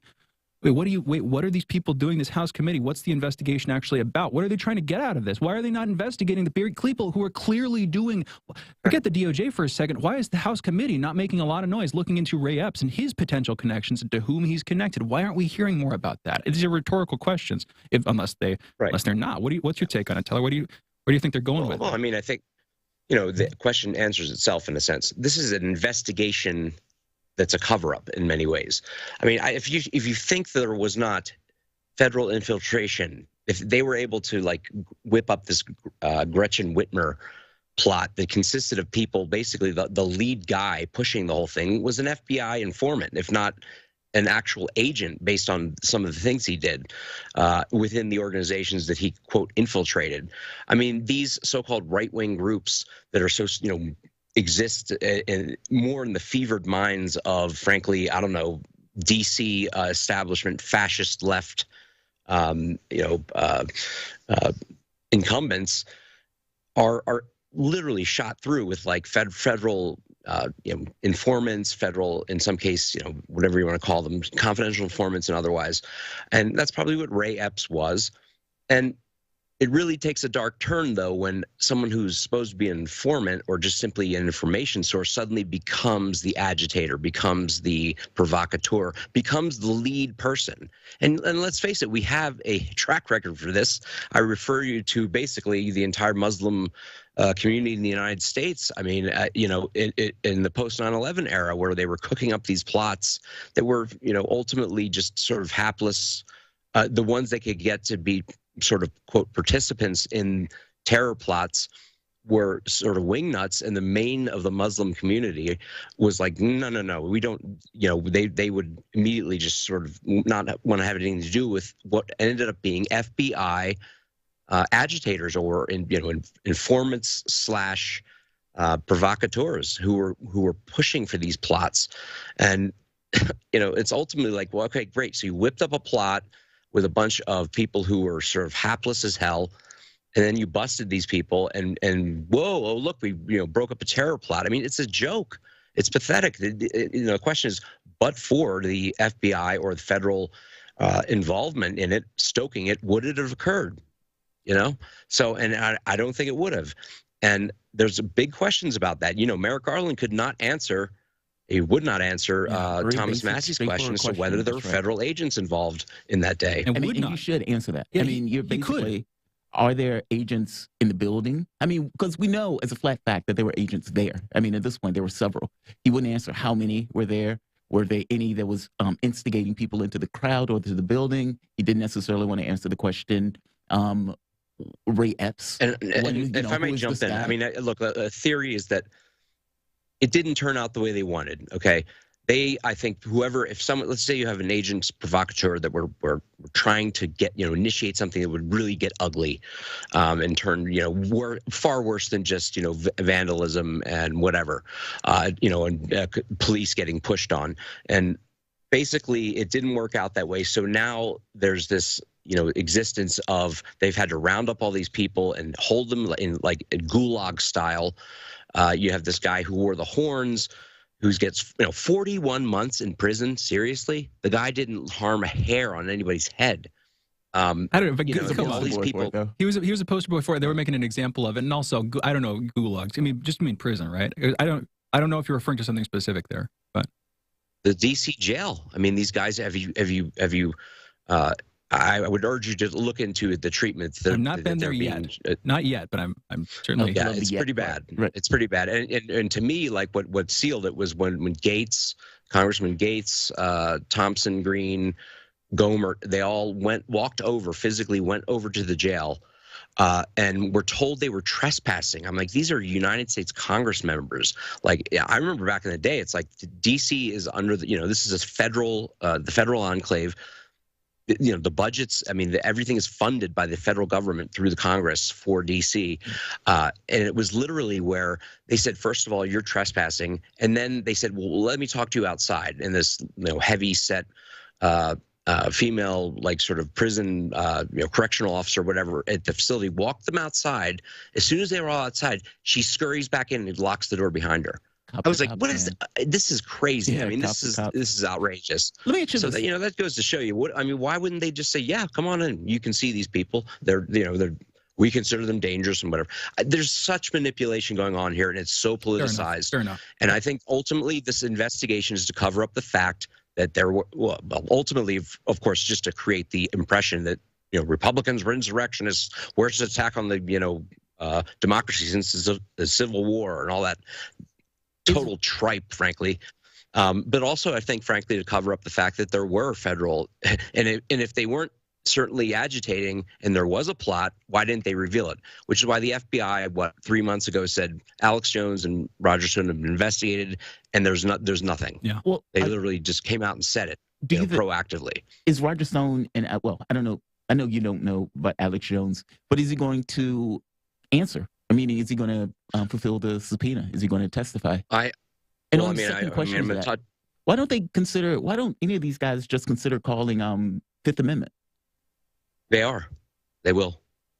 Okay. I mean, I'm not going to definitively say that, but I from what I've heard from Alex and what I've heard from Roger, it's like we're not going to play this game anymore. Yeah. I mean, I think Roger in 2017 thought, I have the truth on my side. I'm like, this is ludicrous to say I was involved with the Russians in any way. And he went in there, and they just tripped him up, splitting hairs, and he said, I'm not going to play that game, because as soon as you open your mouth to them, it's not a matter of incriminating yourself with your words. It's a matter of they will, create the narrative to incriminate you with. So I think Jones and Roger will assert their Fifth Amendment rights, and will not testify, and will not turn over documents either. I mean, the subpoenas are very broad. And if you ask what the committee's purpose is, I'm reading the letter right here. It says, is investigating the facts, circumstances, and causes of the January 6th attack and issues relating to the peaceful transfer of power in order to identify and evaluate lessons learned and to recommend to the House and its relevant committees corrective laws, policies, procedures, rules, or regulations. I mean, really? And that's why you're hauling in Roger Stone and Alex Jones. I mean, Roger and Alex were very transparent as the process unfolded. I mean, they were on, broadcasts. They talked about the idea that there's some big secret plot and that this was like an attack on democracy and all this stuff is just the fevered fantasies of the same yellow journalistic on that side, muckbreakers and lawfare practitioners who have, screwed up basically our judiciary and turned it into a political weapon, frankly, of the Democrat Party at this point, and the FBI to a lesser extent, and have turned media reporting on this stuff into propaganda essentially. And I think it needs to be. They're not going to take it seriously, neither Jones or Stone, in terms of like we have nothing to say. I mean, there's nothing there, and even if we did, you'd somehow, we can't open our mouths and speak the truth to you under oath without you somehow finding a way to break process, break offenses. Whatever. Yeah. No, basically just trip you up, you've false statements to Congress. In other words, digging up these laws that nobody's been prosecuted for, like the Logan Act and things like that. And so, or the fact that nobody has been, in the case of Bannon, charged with contempt of Congress since 1981 or something, I think it is. Yeah. I mean, the Democrats are dusting off these. Anytime they realize if they talk, they're just giving Democrats rope to hang them with, basically, because that's what they'll try to do, whether it'll work or not. We're pretty close to being out of time here. Another thing that we were talking about earlier that I wanted to come back to, though, and another sort of progressive beat in this story, Jamarl brought this up. Pretty likely that Republicans will do their own sort of counter-investigation, something like that. I could see that maybe happening, right? In the same way that, admittedly, this has so far been a much shorter narrative than the Russiagate investigation was. But there was the Mueller investigation. Now there's the Durham investigation. And Durham is actually starting to draw blood, figuratively speaking. He's starting to actually get into some real stuff here with the, the multiple connections, not just the Sussman indictment, but through Donchenko, the subsource, Dolan Jr., Charles H. Dolan Jr., I think his name was. Anyway, the point being, the prospect of a counter-investigation by Republicans, if they were to take power and have the authority to launch this kind of thing relatively soon, into what the heck is going on here, and into the potential of January 6th, not just this committee, but January 6th itself being either a false flag or, short of that, a weird mixture of maybe parts of it were entrapment, maybe parts of it was the FBI, either rogue or complicit agents working within the, on behalf of the FBI, instigating stuff. The idea is, are Republicans going to look into that? Do you see that possibly happening, Tyler? Well, I'll tell you what, and also the fact that there was abuse by the Capitol Police of legitimate people, people who were not violent, anything, who were beaten and tear gassed, and this is why they're withholding how many tens of thousands of hours of video and that is taken throughout the Capitol at any given time, and that would have chronicled all this. And I think the Democrats are really it's like you guys wanted this, so you're going to get it. And yes, I think there will be, because the Republicans, I mean, just as a matter, it's not even a matter of like tit for tat political or partisan back and forth. This is an abuse of power that is unprecedented in many ways, but certainly chilling beyond belief. And I think, there has to be some sort of reckoning for it. Yet another abuse of power. It's because it's not the first. There have been a lot recently, and people in the public are more and more aware of it. And a lot of people are pivoting right. We keep talking about this, but you know what? Before we close out, completely unrelated, somebody in our chat room had asked me if I had, if we had time to get to this. I don't know anything about this, but they wanted me to ask you. They're referencing Shadowgate 1 and 2. I don't know what this is. They're saying that there was an allegation that Roger Stone advised Alex Jones to fire Millie Weaver. And they wanted to know if you had any personal insight into that. I don't know about the story. They just wanted me to check in with you. Do you know what I'm talking about, Tyler? Right. Shadowgate is Millie Weaver's. It's a documentary she put together which points the finger at certain people in Stop the Steal, namely Ali Alexander and others, that's saying that basically this was purposely set up as a false flag, as an effort to create this situation and thus discredit President Trump and his people. Millie Weaver is, I don't really have any inside information as to. I know Alex has sort of distanced himself from her and vice versa. But I mean, she brought out stuff that I think is certainly worth looking at. And Shadowgate is definitely has good information in there that would, regardless of what you think of whether Ali Alexander or anybody within Stop the Steal was involved, that there were certainly indications or indicia of false flag sort of agents provocateur activity going on. I've heard that kind of thing, and I hadn't heard. Yeah, but with Ali Alexander specifically, he was one of the main people leading up to the event. We've talked about this with Lee, of course, on this show. He was like, don't be afraid to, I'm not afraid to spill blood or spill my blood, that kind of thing. I'm paraphrasing slightly, but he said that kind of thing, which really stood out. It was one of the few people I saw with a, big high profile social media account following, basically saying, don't be afraid to get violent out there, that kind of thing. I'm not afraid to get violent. And that is a really standout example because there wasn't that much leading up to the event. Ali Alexander, who, as far as I know, wasn't actually on the site the day of. So in other words, he was agitating people. He was getting people into the mood for it, but then actually didn't show up, interestingly enough. And then there are these weird photos of Ali Alexander alongside Jack Dorsey. I don't know the backstory there. Millie Weaver, man, maybe I should look into it. I've been watch Shadowgate. It certainly raises questions. I can't, and it accuses Roger Stone, frankly, of being involved with in ways that are just, I don't know where she gets her information. I will check it out. I will check it out. I shouldn't be overly dismissive. It's the kind of thing that I'm going to go into, and I'm going to have to keep some salt with me just to make sure I can throw it occasionally. But Tyler, thank you for joining us. Good to be with you. Great show, guys. Love you guys. Hey, love having you on every time. Tyler Nixon.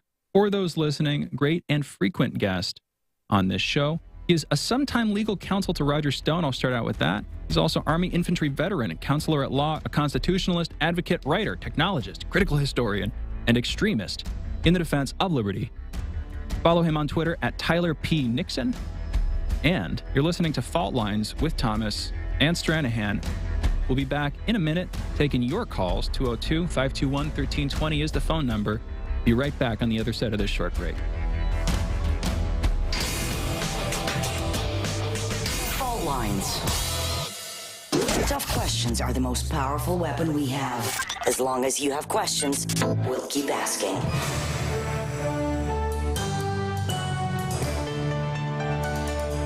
Radio Sputnik. Telling the untold. Peer into the future with Political Misfits on Thursdays when we analyze the latest trends in news, politics, and culture. Catch us on 105.5 in Washington, D.C., or 102.9 or 104.7 in Kansas City. Achtung, baby.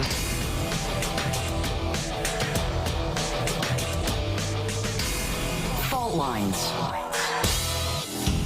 And we're back.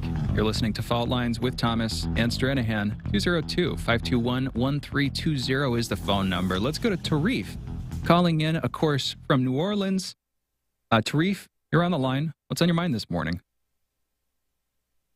Thanks for taking my call, gentlemen. I have two comments before I get to them. Hashtag free Jordan Science, free Dungenger, and hands off Haiti. My first comment is dealing with what I brought up a couple of days ago, dealing with the FDA thing, with the paperwork that they're going to release. I saw that, a 55-year delay. Yeah, and Reuters. I saw. Thank you for sharing that, Tarif. Basically, the FDA, I'll come in to explain it, and then I'll hand it back to you. The FDA saying basically it's going to take decades for them to release information in response to a Freedom of Information Act request, a FOIA request, about the contents of the Pfizer study. And I saw an explanation for that I could go into that kind of makes sense for me, but still doesn't really sound very good. But Tarif, what's your take on it? Well, it just shows you that it makes everybody really want to watch it.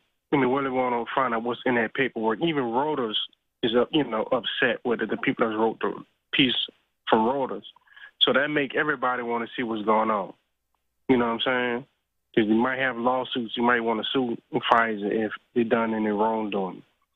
My second comment is dealing with the conflict going on in Ethiopia and Eritrea, dealing with the TPLF that's attacking the forces there, the government, the elected government, and how, because what happened 2 weeks ago, how the Ethiopians and Eritreans came together in Virginia, and how they elected a Republican, not because they was conservatives, but to get back at the administration for home and homeland, for election that the people actually voted for, right? The president that they wanted. Now you having Democrats, some politicians that's speaking to them. Now they had one particular politician speaking to them, Sheila Jackson Lee speaking to him, talking about they're going to pass an amendment. And I'm thinking to myself, you gonna get on the floor, you're going to try to pass an amendment when you got a Democratic president in the office. You got this all these people picked in the Biden administration, the Black Caucus and other people in the Democratic Party can go speak to these people and tell them to stop it. But yet they didn't do anything for Somalia, Court of Deval, Libya, Nigeria, Zimbabwe. We're still under sanctions. Most people were dealing with Nigeria. They don't even know that the U.S. got involved in basically destroying Goodluck Jonathan's presidency and got Balahiri elected. Now he turned on Balahiri. Then you got Mali, Libya, and Haitian. So basically, they're scrambling, trying to keep the Ethiopian vote back, trying to put them back into the DNC because they showed the hand. And also, Ethiopians in the Eritreans showed the way for African Americans. Well, we can become free agents. But how are they going to pull them back? And on that last point, Tarif, I heard Jamarl, you kept beating that drum too, or bringing it up. Yeah. The idea that this could be a sort of like call to clarity of, hey guys, a monologue. What, 2 days ago? 3 days ago? Exactly. Last week. I fully believe it. You had a situation where Ethiopia recognized, okay, the Biden administration is basically lying on us. They're taking a policy that is against our interests, meaning specifically against our interests. And they didn't just take it lying down. Their thought was, we're going to be aggressive in regards to the way we push back on it. Youngkin comes out and basically makes the point of saying, we're going to open up trade with Ethiopia. And this is after Biden administration and the media in the United States have been basically lying fabulously about Ethiopia. The Washington Post article I was reading yesterday didn't even explain that the TPLF started the conflict. And even the entirety, it was like, well, the United States is being more bipartisan or being more independent on this. No, you're not. No, you're not. You're calling independence basically lying about the Ethiopian government. And if you can't even own up to the fact that the TPLF was the one that basically started it, then you're not being honest about it. But yeah, they took it out on them. They said, fine, if you guys want to go after Ethiopia that way, you're not going to get our vote while you do that. And they voted for Youngkin. Not to mention, like I said, Youngkin put a hand out for him. African Americans who vote 90% or more for the Democratic Party has zero leverage in the party. And part and parcel to that is because they vote 90% for the party, meaning we're not giving you squat and you're still giving us your support. Whereas Ethiopia has sense enough to be like, yeah, screw you. Ethiopians in Virginia. Yeah. Well, and I don't know what you brought it up to. I don't know what the Democrats are going to do to win them over. Good luck, I think, is what you said. Good luck. I don't see American foreign policy changing, and by making themselves sort of independent actors, they opened up this space where the Republicans are like, hey, come over here, guys. We'll give you some food. Yeah. We'll give you a little bit of what you want. Come hang out and vote for us. In regards to their capability to influence the political space by basically pulling themselves out of the political space. Yeah. Tarif, thank you for the call. I'm going to do something risky here. Let's go to Michael for about 30 seconds before we close out our show. Michael, again, 30 seconds. What's on your mind this morning, man? Yeah, hey, just quickly, I do want to speak to Steve Grumban before, just roughly about economics. But look, I don't have time for that because it's a long conversation. But look, I was listening to the last guy about insurrection. Now, I do remember on January 6th, and when the first came out, the first inquiry, that Trump had actually rung Nancy Pelosi, who's in charge of security of Congress, and the FBI, Homeland Security, both emailed her warning of a insurrection. Yep. And basically advising her to bring in the National Guard. And she didn't. And I do remember that reported on RT. It hasn't been reported on since. Yeah, we talked about it a couple of times. But no, you're right. In the broadly, no, it has not. And yes, she said no. She was one of the people that I believe it would have been the House Sergeant at Arms would have had to go to be like, okay, what are we supposed to do here? And she said no. She denied the request to send out more troops. So is she culpable? Should the January 6th investigate, the House committee doing the investigation, should they be subpoenaing her?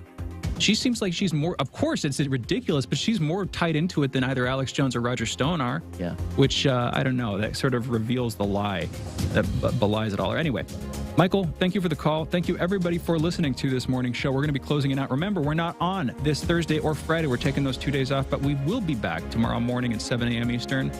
Hope you all have a great day, and we'll see you on the other side.